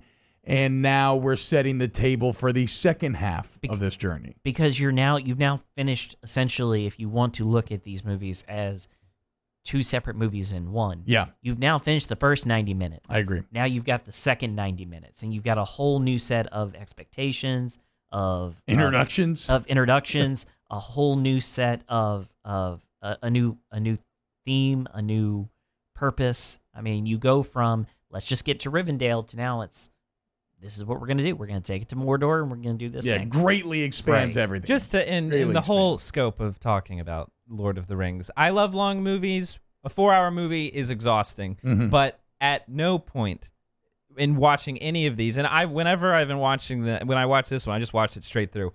I did not feel. I mean, I had to stand up every now and then, but I did not feel like I was losing any interest at any point. And I've seen these before. Yeah. Fellowship moves a lot better than Two Towers. Two Towers drags a little bit. It does drag a little bit. I remember seeing that one in the theater and being like, oh, I get to go now. Yeah. And then I very much had how many times is this thing going to end? Yes. The false finishes of Two Towers. But or Return of the King has the real the false finish. But yes, but continue. But I mean, that first 90 minutes is one movie unto itself with its own endpoint, and then you get the second 90-minute movie, which has its own endpoint. And so that's what's interesting. Almost a completely different cast. I watched it like that this time, actually. I thought about that. With the baby, I had to take it in like hour and a half long bursts. And I enjoyed it. It was almost like watching a really high-quality TV show or something. The DVD versions of the extended cut which this will be in a few years. Yeah, exactly. The DVD version. Shout out on Amazon. The DVD version of the extended cuts, which are the originals in the green, red, and blue packaging. That's what I've got. That's what I've got, too. They make that distinction because the first disc ends at the count, goes, when are we going? It's right. Pippin. It's right after Pippin runs out, and he's like, we're coming to it. And then he goes, so when are we going? And that's it. That's when the first, switch to disc 2. Right. Which is great. And because that's literally, again, you get a second 90-minute movie. Okay, so we're at Rivendell. Rivendell's beautiful, by the way. Right. Oh my God, you want to talk about an elven palace in the middle of these autumn leaves? Just unbelievable. Frodo's there. Sam's so excited. Merry and Pippin's there, and there's that scene which ends up being very sad, looking back on it, where Sam's kind of like, "Hey, we're about to go home. We did our job," And even then, you can kind of tell while Frodo wants to go home, you can see the ring pulling on him because he doesn't fully commit to the idea that they're going home yet. He kind of has to be talking a little bit. He's like, oh, yeah, you know what? I guess you're kind of right. But first, we got to have this council. What did y'all think? 20 minutes. We got here in 20 minutes. Yeah. What did y'all think about how they introduced the rest of the fellowship? I love that. And I guess I didn't even think about, I've never thought about that. Like, here are a whole bunch of new characters that you're meeting for the first time. I don't know. Everyone feels like they're bringing an entire race of people with them that they feel so established in their roles that I see all those people and all those different, races. And I just want to know more about them. Like, I'm engaged by just how the design of everyone. The design, I agree. Yeah, I don't think like, now who are these people again? Like, I know who everyone is. The aesthetics are so cohesive and unique to each group that, like you said, Nathan, I think you immediately accept that, okay, these are a people sending their representatives. Well, and it's also these are emissary from the elves. These are emissaries from these people, the dwarves, The fact that in that moment where you're meeting everyone, you're really starting to see more that these people know what this item is whenever they see it. And you're starting to see that some people are reacting to it. Like, some people are tempted by it. Some people know, like, okay, I've got to keep my distance, what we're dealing with here. That kind of just emotional response that you're interested in seeing from everyone makes it so that, it's great that you get 8 new people that you're learning about. And it shows the worldwide impact that the ring has had. It's not something obscure. It's an evil that's kind of been whispered about and known about throughout the world. I just love when you see everybody ride up and it's like cut to cut to cut. And again, they were concerned about introductions, and they were concerned about the way they were doing that, and concerned about overwhelming the audience with too much information. But before we get to the Council of Elrond, we get again Bilbo's temptation, and the flash of the shadow across his face as he's scary as he's tempted one last time by the ring, and then as he overcomes his temptation, able to go out and live the rest of his days until he's brought to the Grey Havens. But I really like what they do setting up the races and setting up that, this council is about what we're going to do about this situation, and that there are very different viewpoints of what to do. And it shows you the get strife that's kind of between the elves and the dwarves and the humans, and how little everybody kind of trusts each other. And you get the free peoples. Right. And you get the great meme that we all have used so many times. I did laugh a lot whenever that happened. One does not simply walk into Mordor. Boromir.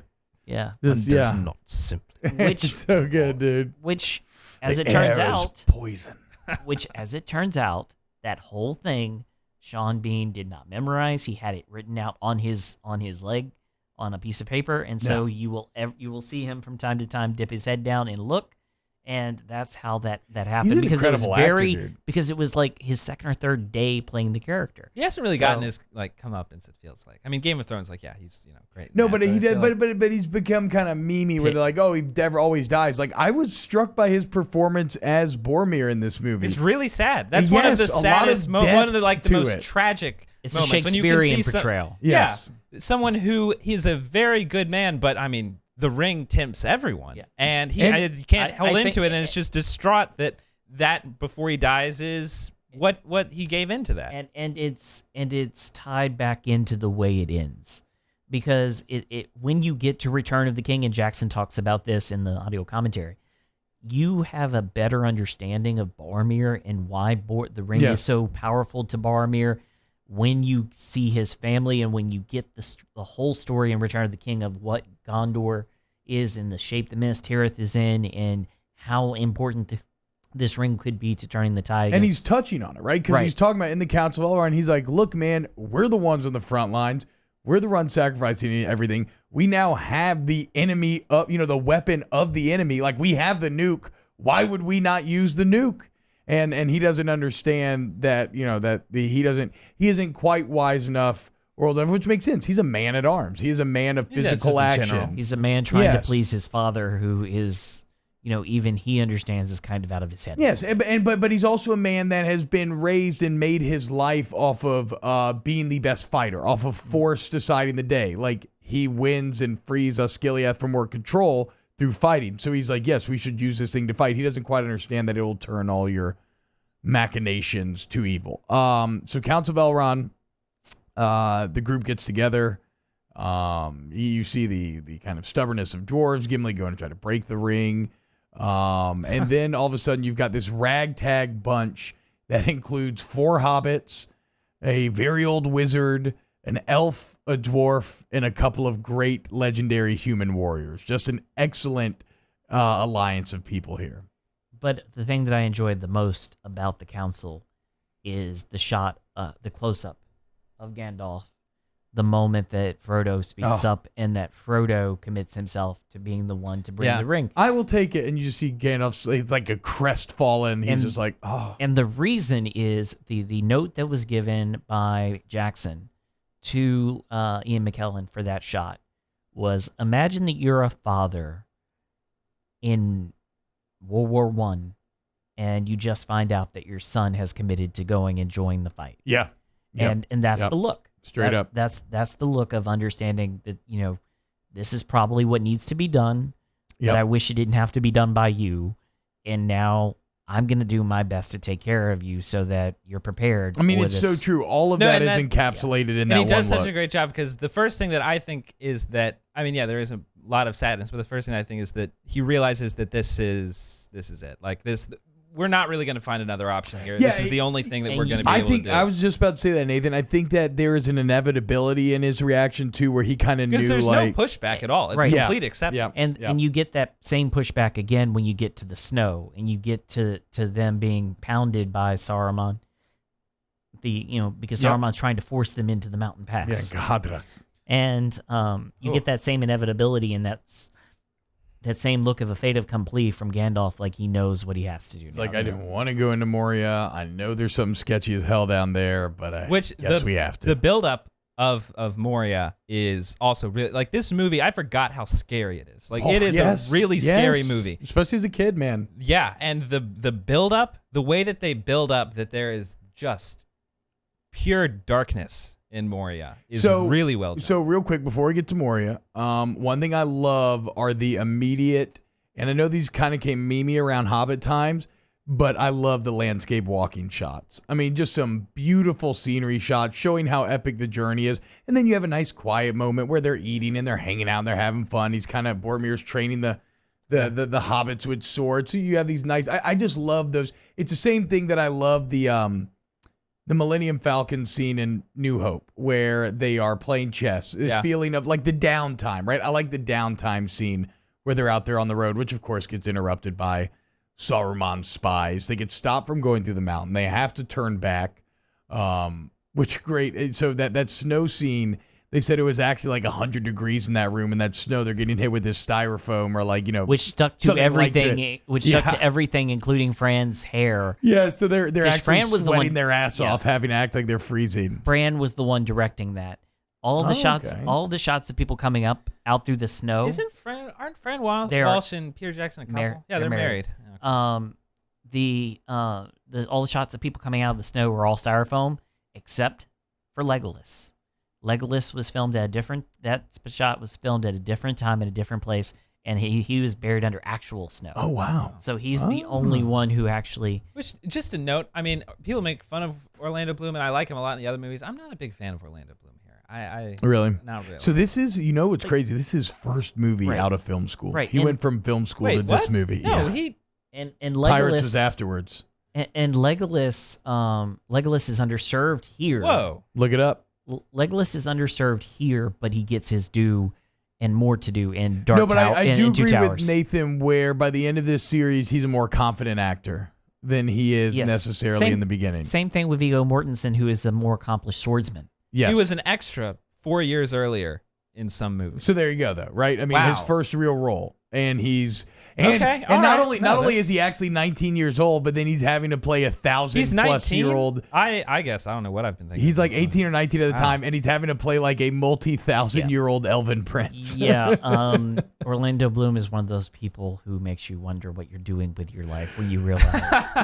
Like Sean McVay. Wow. Yeah, but I mean, I love the agony and the choice that Gandalf has, and the fact that he turns and gives it to Frodo. Yeah, so what always confused me too, and I guess I understand it, but it's because like the lines of communication are so down between different dwarven groups, but like it does surprise me that Gimli thinks that Moria is just going to be like well lit, and there's going to be like dwarves everywhere. No one else is like roaring fires. No one wants to tell him. Everyone seems to know, like, hey, this place isn't going to. See, I don't think the others know. I think Gandalf kind of knows. Gandalf has an inkling. Maybe the mood is focusing on Gandalf's anticipation then, because it does. Like at no point do you think it's going to look like that. Like I don't ever feel like, oh, this is really going to be like this. That's a good point. Gandalf is aware of the Balrog, and so he knows the Balrog is there, and that's why like he's so scared. You know the dwarves delved too deep. Right. You know what they uncovered. Right, and that's why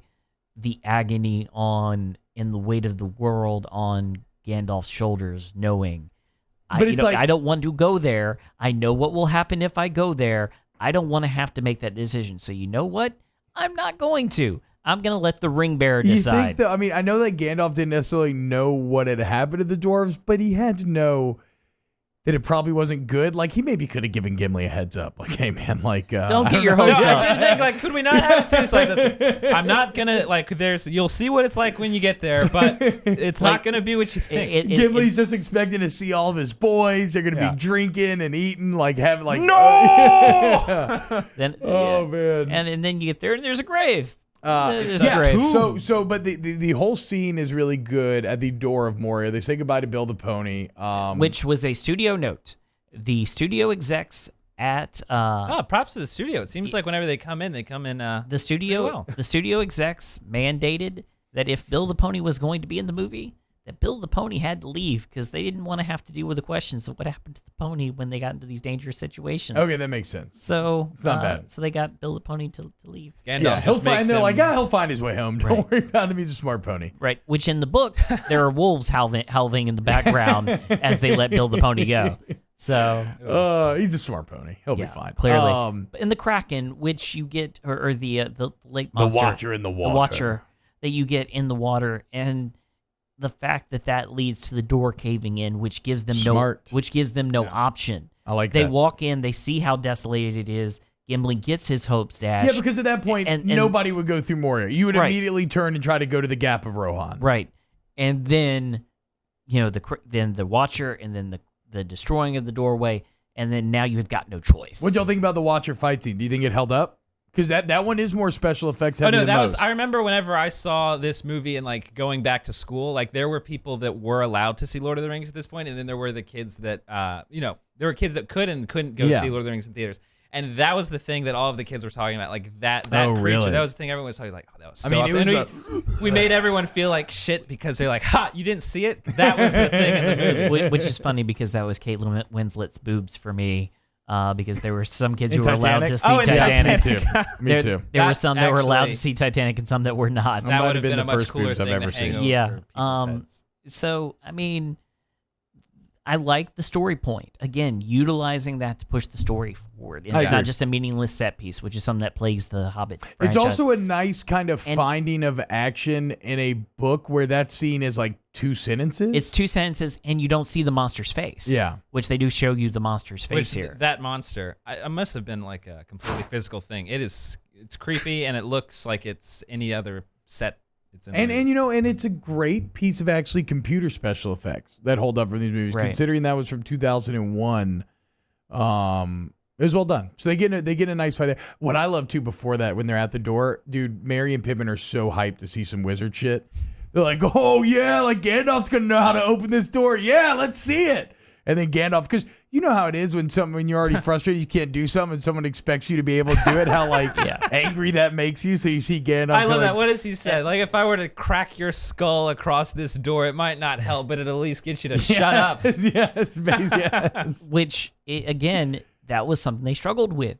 How much do we make Gandalf struggle here? Because we do not want Gandalf to look like he's completely incompetent. Yeah. But we want him to struggle because that's what's in the book. And it is that, he is such a lore master and so smart that, like smart people, it goes back to that arrogance theme. He overthinks it. All he had to do was say friend in Elvish. That was it. How do you say it? What is he says like Belloc. That's what I thought. But is that I don't know if that's, I don't know. I don't know Elvish. For those that are wondering why it was Elvish, because I was kind of wondering, apparently the doors were made by Celebrimbor. This was at a time when elves and dwarves were Yes. not at war, and so they were Yes. actually friends, and both sets of races were utilizing the passage. And the dwarves weren't exactly very forthcoming with their runes or their language, so they're not going to put it on a door for elves to Which use. is actually all over the ruins in the building and actually written out in Dwarvish. So if you want to pause and try and sketch out some words, you can actually get some Dwarvish. I'm always down to work on my runes. Yeah. Okay, so we get into Moria. We learn it's a tomb. Gandalf lights it up.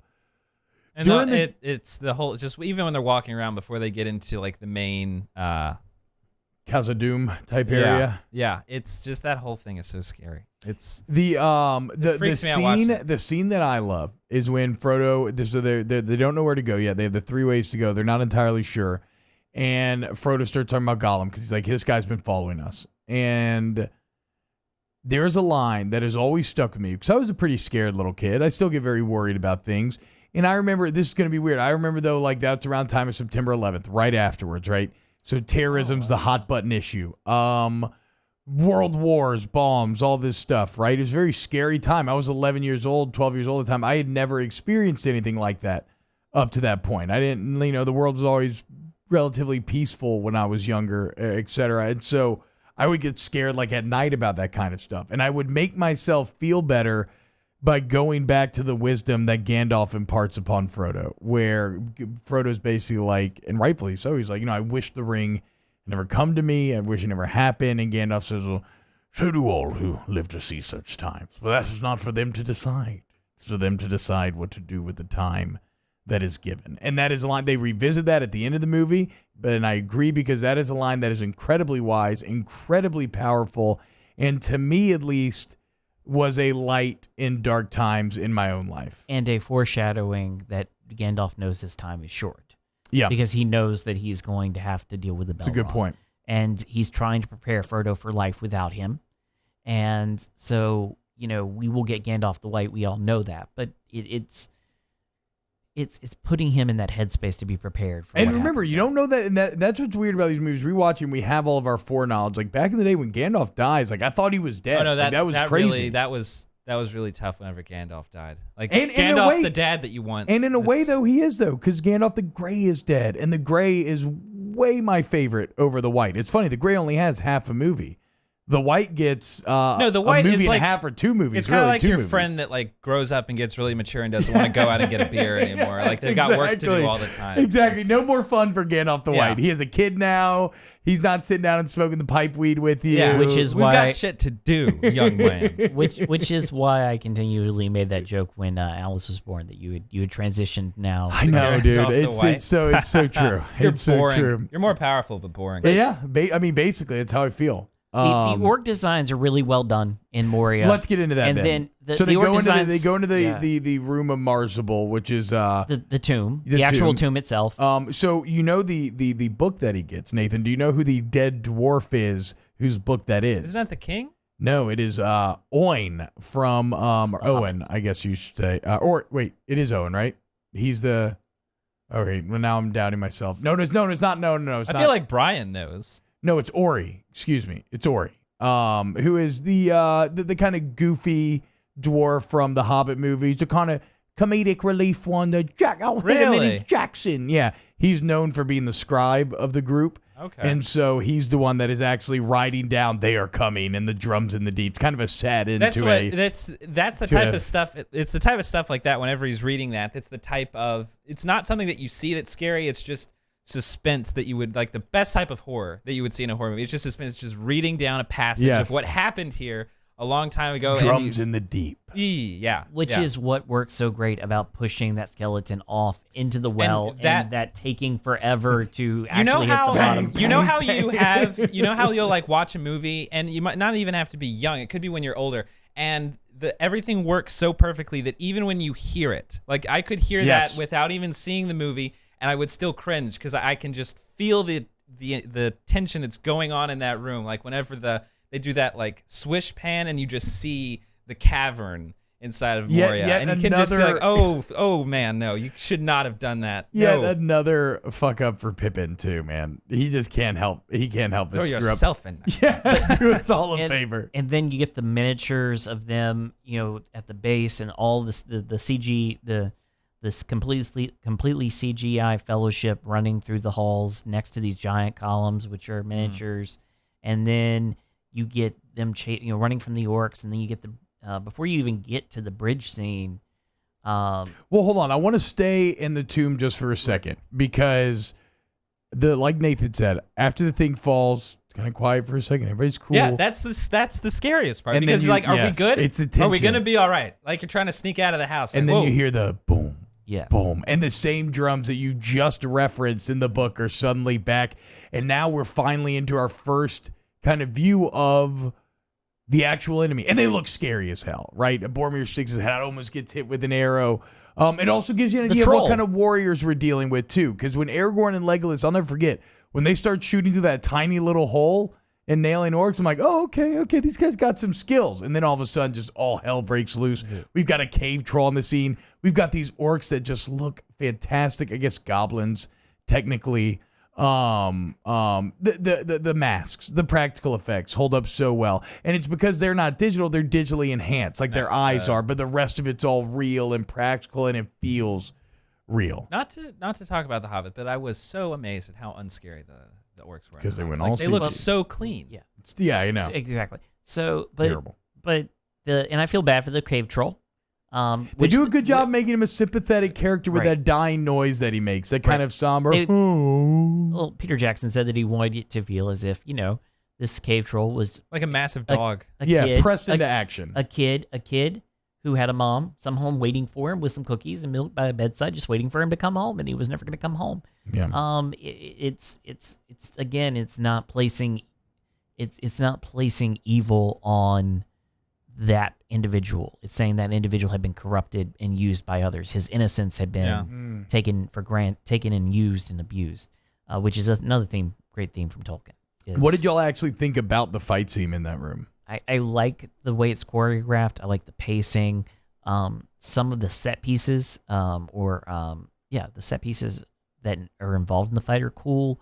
I really think it gives everybody something to do, which is really important.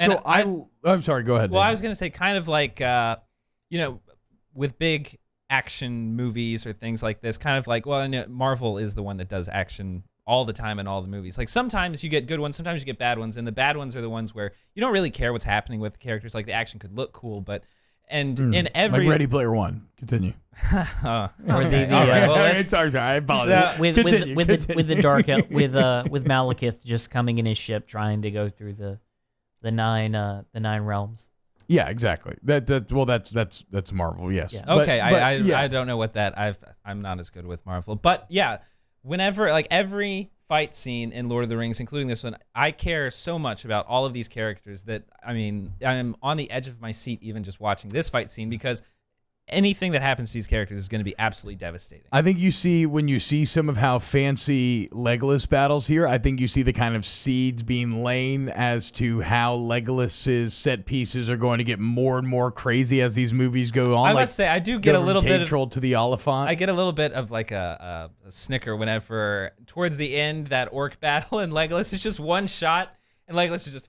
He goes through like 10 bows and arrows. And he's a beast, dude. No, he is. Thousands of years old. It just makes me laugh a little because he's like, damn, he's got it. CGI arrows because he couldn't actually get them out fast enough. Yeah, they're just doing that. They tried, but he could not get them out fast enough, so they went CG. But I love... that's a very good set piece. It gives everybody something to do. The only thing I don't like, though, the hobbits are a little too effective against the orcs. Right.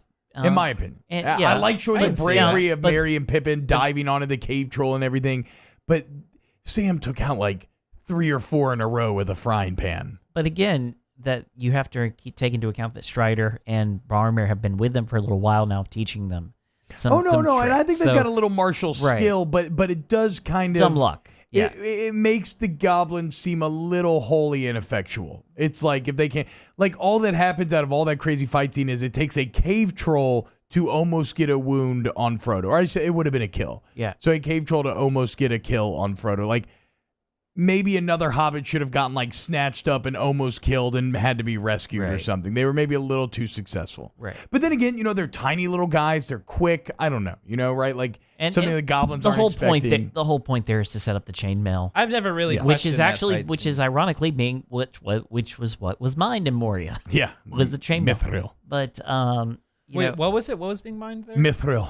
Which is what Frodo's vest is made of, and which was made of actual chainmail that was hand done by people at by Fran Walsh, and by Fran exactly, and by as Gandalf tells them when they're talking about Mithril, that coat was worth more than the entirety of the Shire. Yeah, that was whenever I rewound it for that part. I was like, what did he? Ooh, that's icy. Frodo's keeping it straight icy. Yeah. What's that one rap song? Got a condo on my wrist. Frodo has the Shire on his chest, basically, with that with his mithril coat. So they get out of there, but then they are surrounded by goblins. I mean, they come, they're like little spiders. They're crawling out of everywhere. It looks like the Fellowship's done, and then all of a sudden, shadow and flame begin to appear. And to me, I never understood this. It must be gigantic in there. It is, yes. It is massive. I never understood this, though, when I was younger. I was like, wait, so... why did all the goblins run away, and wasn't it actually easier for the Fellowship to escape because all the goblins ran away? And from what I understand, and kind of what one of my cousins explained to me as a kid, and I've always agreed with this, is it shows 2 things. First off, that the Balrog is so powerful and evil that the goblins decided, like, okay, no, we just need to get the hell out of here. Like, that's how powerful he is. They knew. Yes, they knew. And that it also shows that, like, the Balrog is so powerful and evil that they would have the Fellowship would have fancied their chances versus all those goblins, be able to fight their way out and get them to retreat, then trying to take on the Balrog. So it gives you a very clear, or a very, maybe it wasn't clear to me exactly, but once you think about it in those terms, it establishes the power level of the Balrog. They're like, you have hundreds of goblins surrounding you, and yielding you would, themselves. yes, you would take that over having to face this The demon. Balrog is, I mean, ever since I saw the movie the first time, that monster has fascinated me. I love it. It's Great special effects. Is there anything in the book more about him? Because So Balrogs are servants of Morgoth, who is the original big bad. Sauron was actually a lieutenant of Morgoth back in the day, and Balrogs used to be kind of, I don't know if common's the right word, but like there were a lot of ancient elven warriors that went toe to toe with Balrogs back in the day. The Balrog and Gandalf are on the same power level. Yeah. Okay. They're on the same power level, and that's why they can actually have a Gandalf battle. is of the toe-to-toe. mire, technically. I don't know, but we're getting but that doesn't matter for the movie necessarily. No, you're only nerds like me, and you were gonna know that kind of stuff. But I mean, like, It's still awesome. it is awesome, and there are thousands of years, and there are hundreds of pages of appendices that'll go into depth Yes. on all of this history. But which is, quite honestly, something I would have preferred J.K. Rowling do instead of making more movies. But this is a thing. Still haven't seen that. This is a thing that the deference to the Balrog, and then the staircase scene, and the way that they choreograph that staircase scene to strategically put people into place, so that when you get to Gandalf and having to make his "you shall not pass" moment, that they can't just run back to him and grab him when he's holding on for dear life. Also, they're being shot at by the goblins at the time, Right. so they do have to get out of there. I don't love the falling staircase scene. Actually, It is a little bit cheesy. It's a little much. Jackson talks about that in the I think that's audio where you commentary. actually see some of the bad seeds being laid Yeah. for Peter Jackson in the future, like how over the top he would go with some of those Hobbit scenes later. Like that's The in shaking same- looks a it's in little the bit same artificial. vein. Like whenever, It is some of the least well held up special effects too. When him and Aragorn are like yeah. going down, you can clearly see it's a green screen. But it does establish some things like nobody tosses a dwarf and not the beard. Yeah. Gimli being a little comedic relief there in a time of intense. It's really good comedic relief. Yes. John Rhys Davies. All hail John Rhys Davies, who had a better allergic reaction to his prosthetic, and so they could only shoot him every couple of days. Yeah, did you hear that, Nathan? I didn't know that. He was super allergic, so this poor guy, I mean, the prosthetics that he had were literally everything but his eyes. No, he looks completely different in person. Yeah. Also the tallest of the actors. Ironic that That's he's great. that he's the dwarf. So they do the staircase scene, they escape.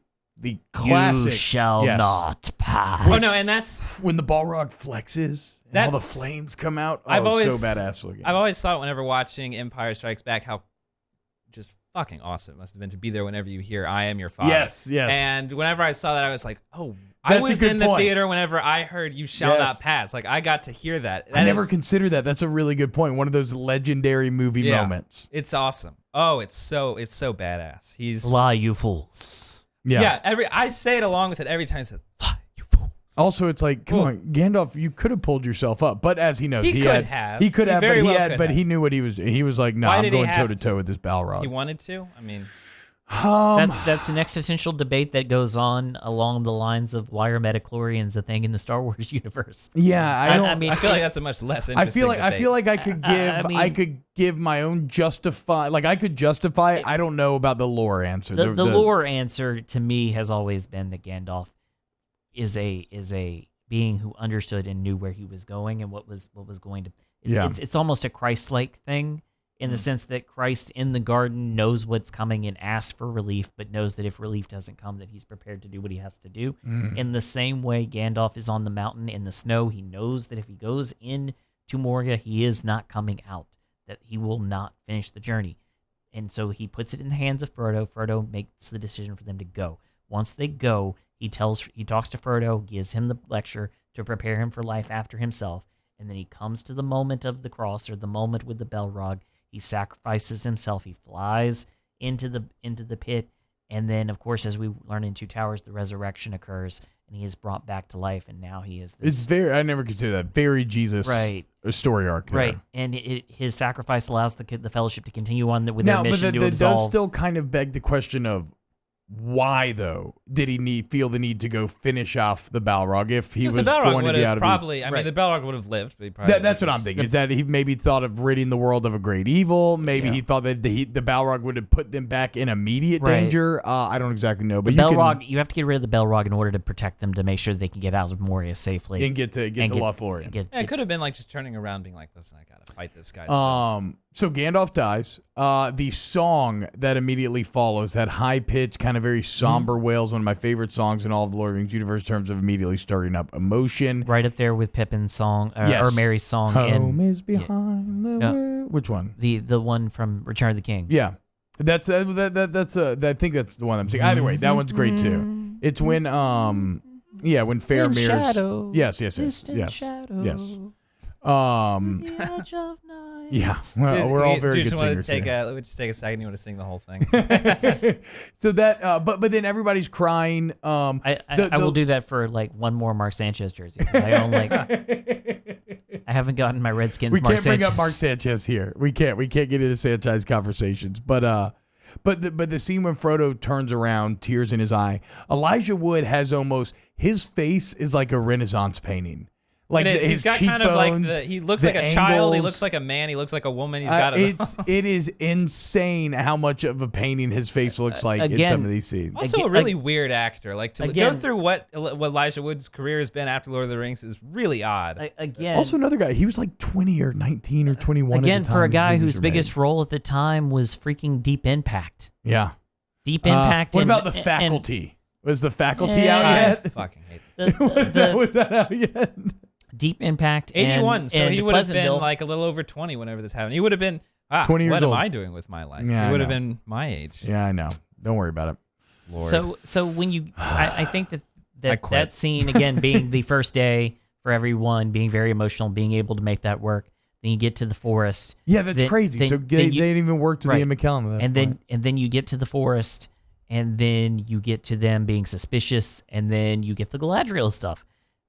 You get Mirkwood, and you get Legolas, Gimli, Rivendell, and the three hairs and Gimli falling in love with Galadriel as any of us would. Because so let's dive. Oh no, that's right. Well, okay, Elijah Wood was like a famous child actor. Yes, so he had done a lot of stuff. No, okay. he had done kid stuff for sure. But I mean, this was Deep Impact was the thing most people knew him from. Yeah. At the time. All right. So then you get to Lothlorien and you meet Galadriel, another ancient elven, and is it Celeborn? Right? It's Galadriel and Celeborn.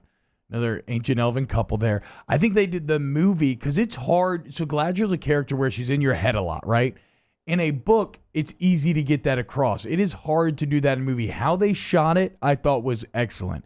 The whole time that she's giving this opening speech, they're kind of showing everybody's reactions, and you can see people getting broken down in their heads, right? Boromir is like on the edge of tears. Gimli, everybody's... You have failed. Yeah, everybody's just like kind of... And then you learn that, okay, she's literally in everybody's head when she hops inside of Frodo's head, and it's very creepy. Because her mouth is saying one thing, and then her eyes and the sound direction, everything, she like suddenly glances over Frodo. It's like The Shining. Whenever he's talking, he looks at the kid and he's talking, and he said, "You want some ice cream?" That is... I would not be surprised if that's directly where Jackson drew his inspiration from. It does the same type of like zooming in on her face, and then she's talking to him. It's scary. It's scary. And Kate Blanchett was fantastic. Yeah, she has an otherworldly feel. She is a goddess. You notice how they lit her eyes too? Right. It's got that like sparkly lighting. Yeah, like they actually talk about that on the audio commentary that they did that very intentionally to give her that ancient elven feel. Right. But the most important scene is not the giving of the gifts. The most important scene in Rivendell is the sacking of the pensive. Yes. And the homage to the sacking of the Shire and the temptation of Galadriel with the ring and her, escaping and evading that temptation, and them putting Frodo in a place where he understands now that he's kind of what I have always called the Spider-Man, the great power, great responsibility. No, the Sam Raimi Spider-Man ending, where they have the funeral for Henry Osborn, for Norman Osborn, and he goes to Kirsten Dunst and he goes, I actually like you, but I have a secret and I can't really do this because if I do this, you will be in imminent danger. My enemies will come after you. So because I love you so much, I am not going to include you in my life. and I'm going to go off and do this heroic thing now. And it's very much that with Frodo. He realizes that he's going to put the rest of the Fellowship in danger. But the only difference is that he would have given her the ring. He would have done it, but she had to be the one to deny that temptation and retire into the West as Galadriel. One thing that I picked up on a lot more, I mean, like I understood it, but I got it a lot more, was that, the hobbits are so pure that really other people just, not that they are much more powerful and magical than hobbits are, but they could do too much destruction with it just because they're just bad nature. No, the hobbits have a resiliency of spirit and an innocence that ends up being their greatest ally and their kind of shield against the ring. You're right. They are so pure. They are so good that the ring kind of struggles to gain purchase. Yeah. It seems like in their heads. And it again adds to the mythos of the ring as you see temptation after temptation after temptation.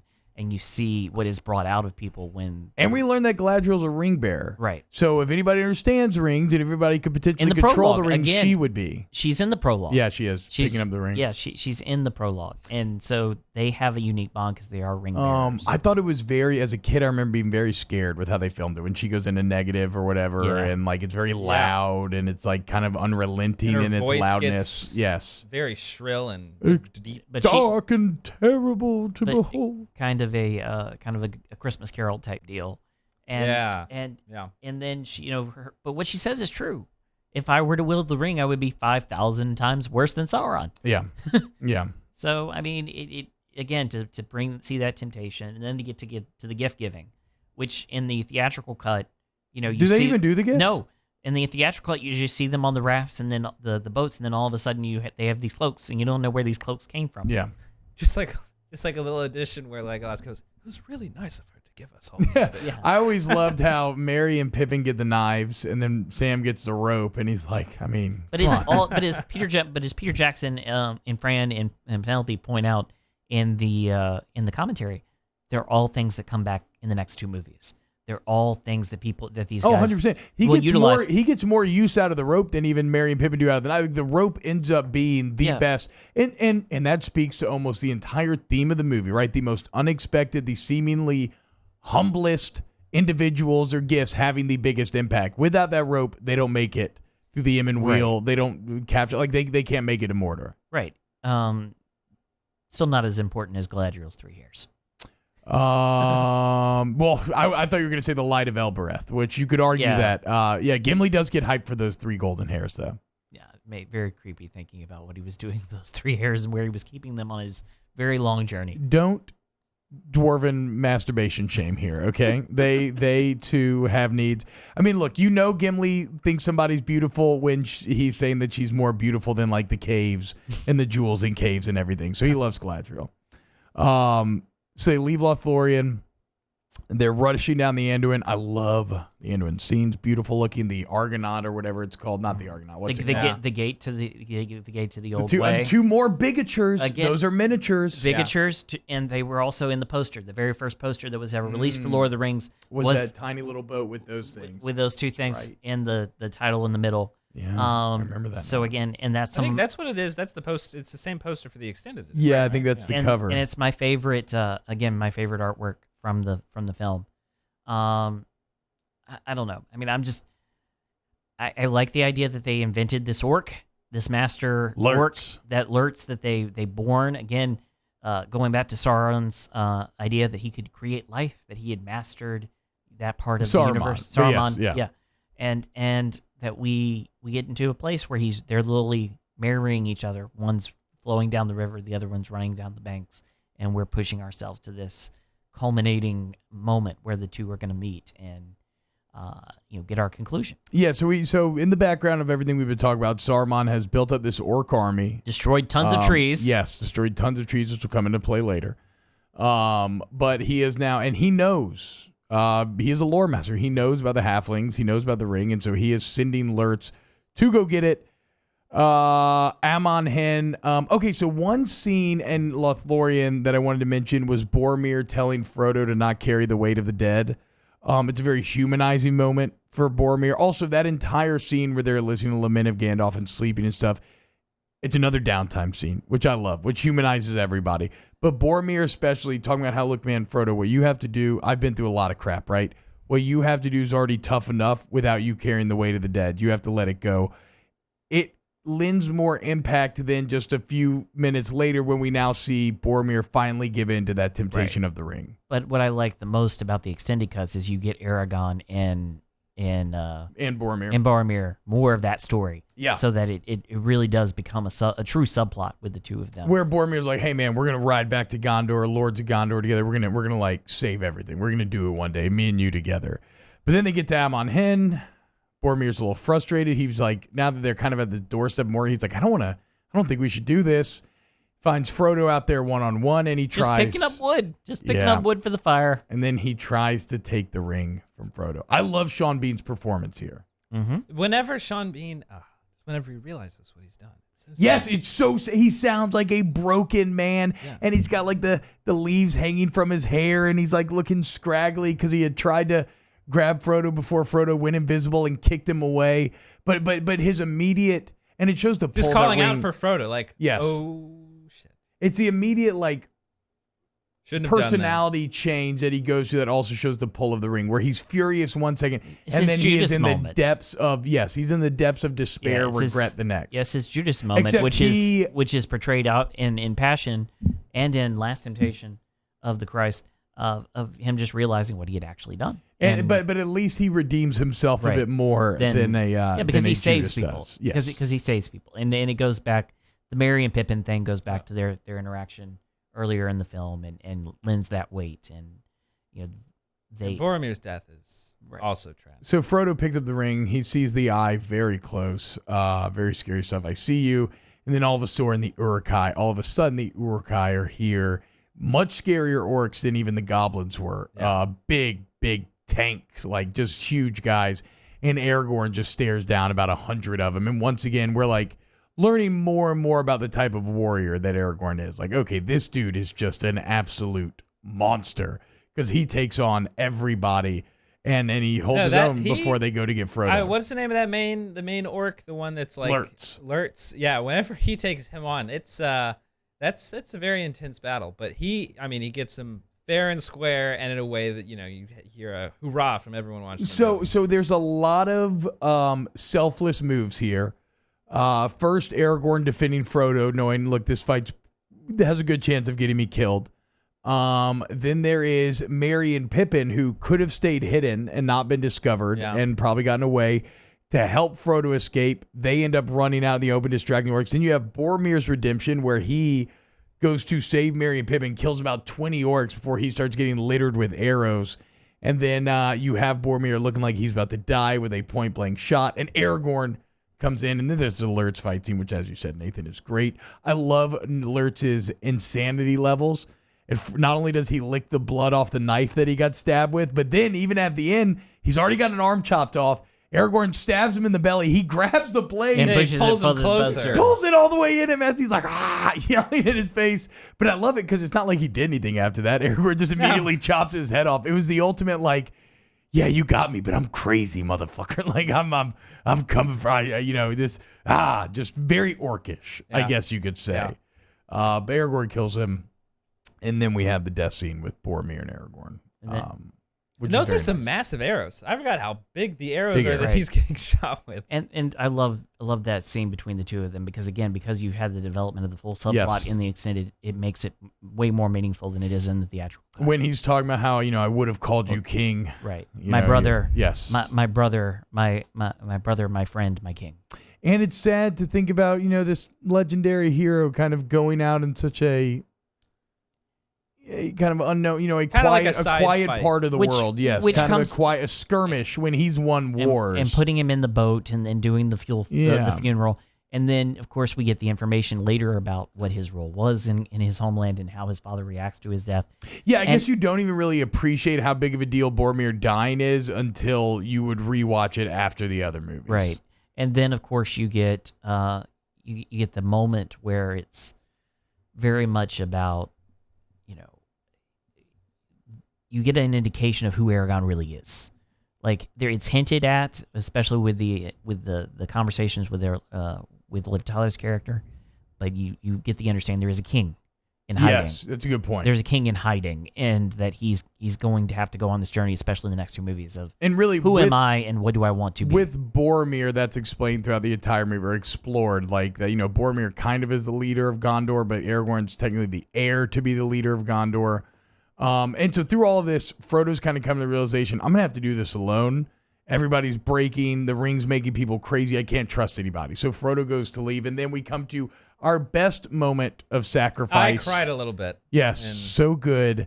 Sam Gamgee, so desperately not willing to leave Frodo's side that he pulls the ultimate, I'm going to call your bluff move, and Sam drowns himself in order to force Frodo to turn around. Because Frodo's on the boat. He's gone. Wet for dry. If Sam sits on the shore and just yells at him, there's a 0% chance Frodo is coming back.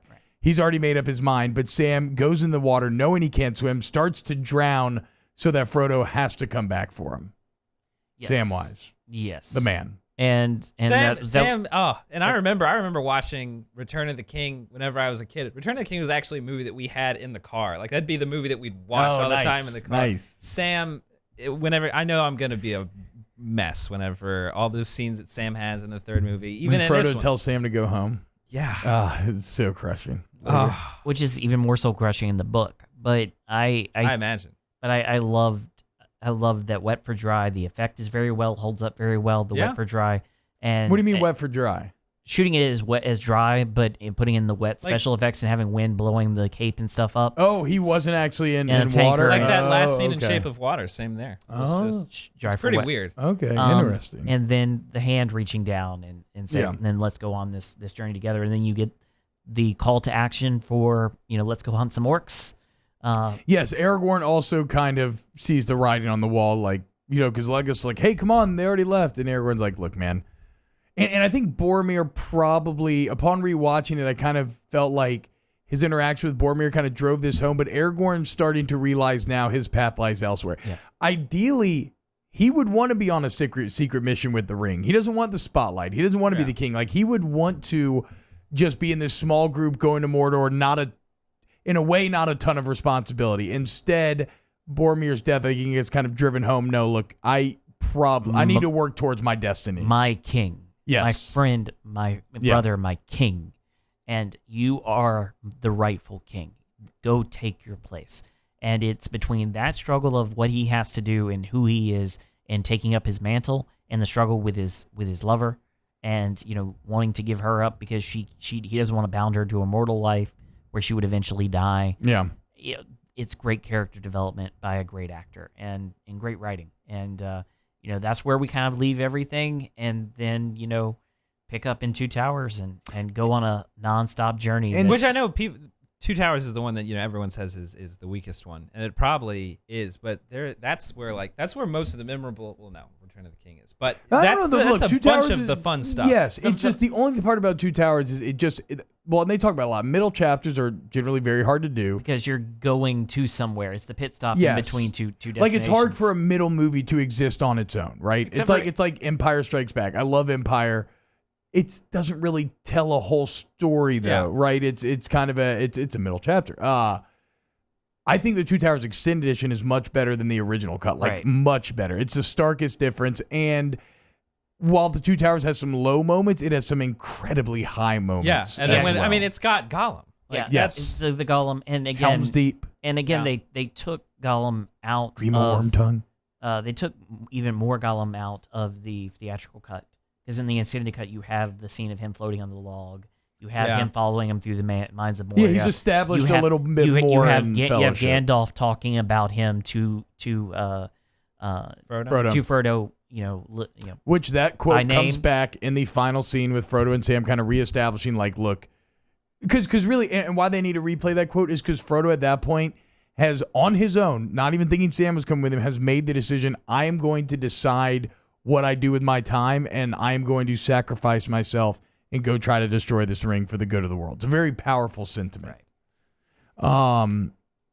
So if you listen to all of this, first off, you're crazy. We love you. Thank you. But we probably seem very positive. We're like a theatrical level areas here. We were almost around the theatrical cut. I know. But whatever. Like we're doing this for fun. We're doing this for whatever.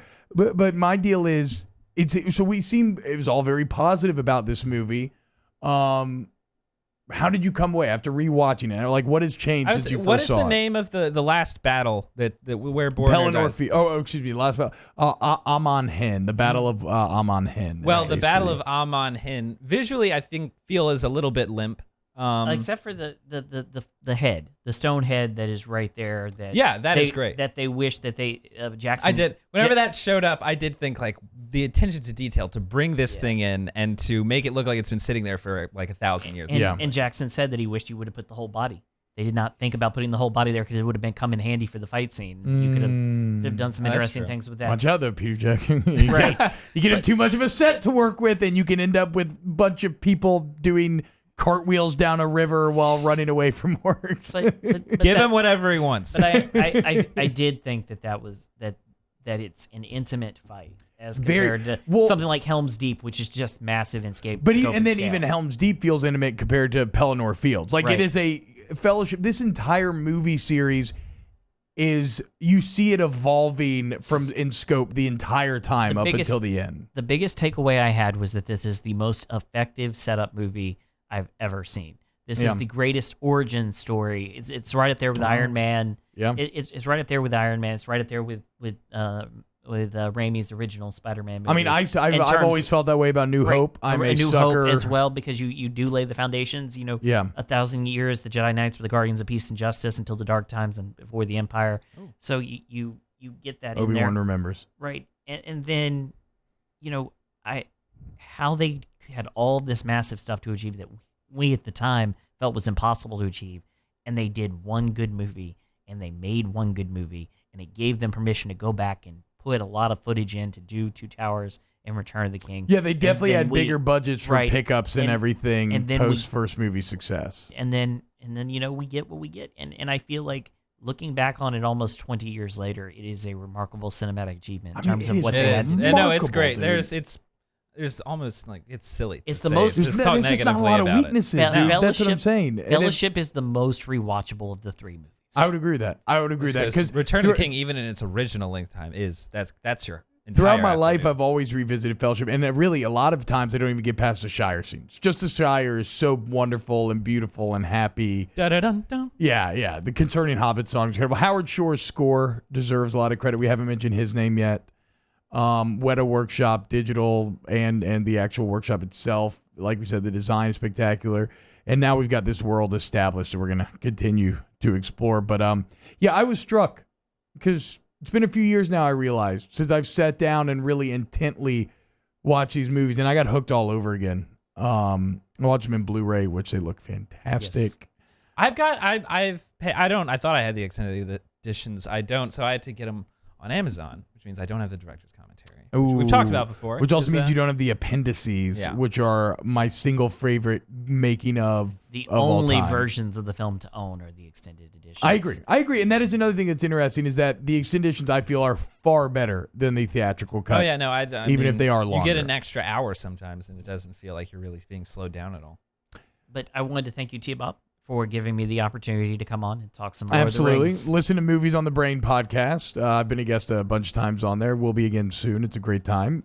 Thank you all for your time. I know that this has gone way over, but I expected an hour and a half. I expected something along these lines. When you're chopping up a masterpiece, you got a lot to talk about. When the movie itself is over 3 hours long, yeah, you can get a 2-hour conversation out of it. And now I've gotten to the point where I know the movie so well that when I watch it, and it's same thing with rereading the books again right now, I'm just it's continuing to reveal itself. Like I could have even gone way more granular than we did. Yeah. I would today. like to consider maybe talking about King Kong once we've gotten through Peter Jackson's entire trilogy because you don't like King Kong now. I can tell.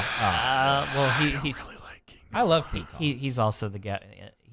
T-Bob's also the guy who comes on my podcast and trashes my hopes and dreams of Kong versus Godzilla.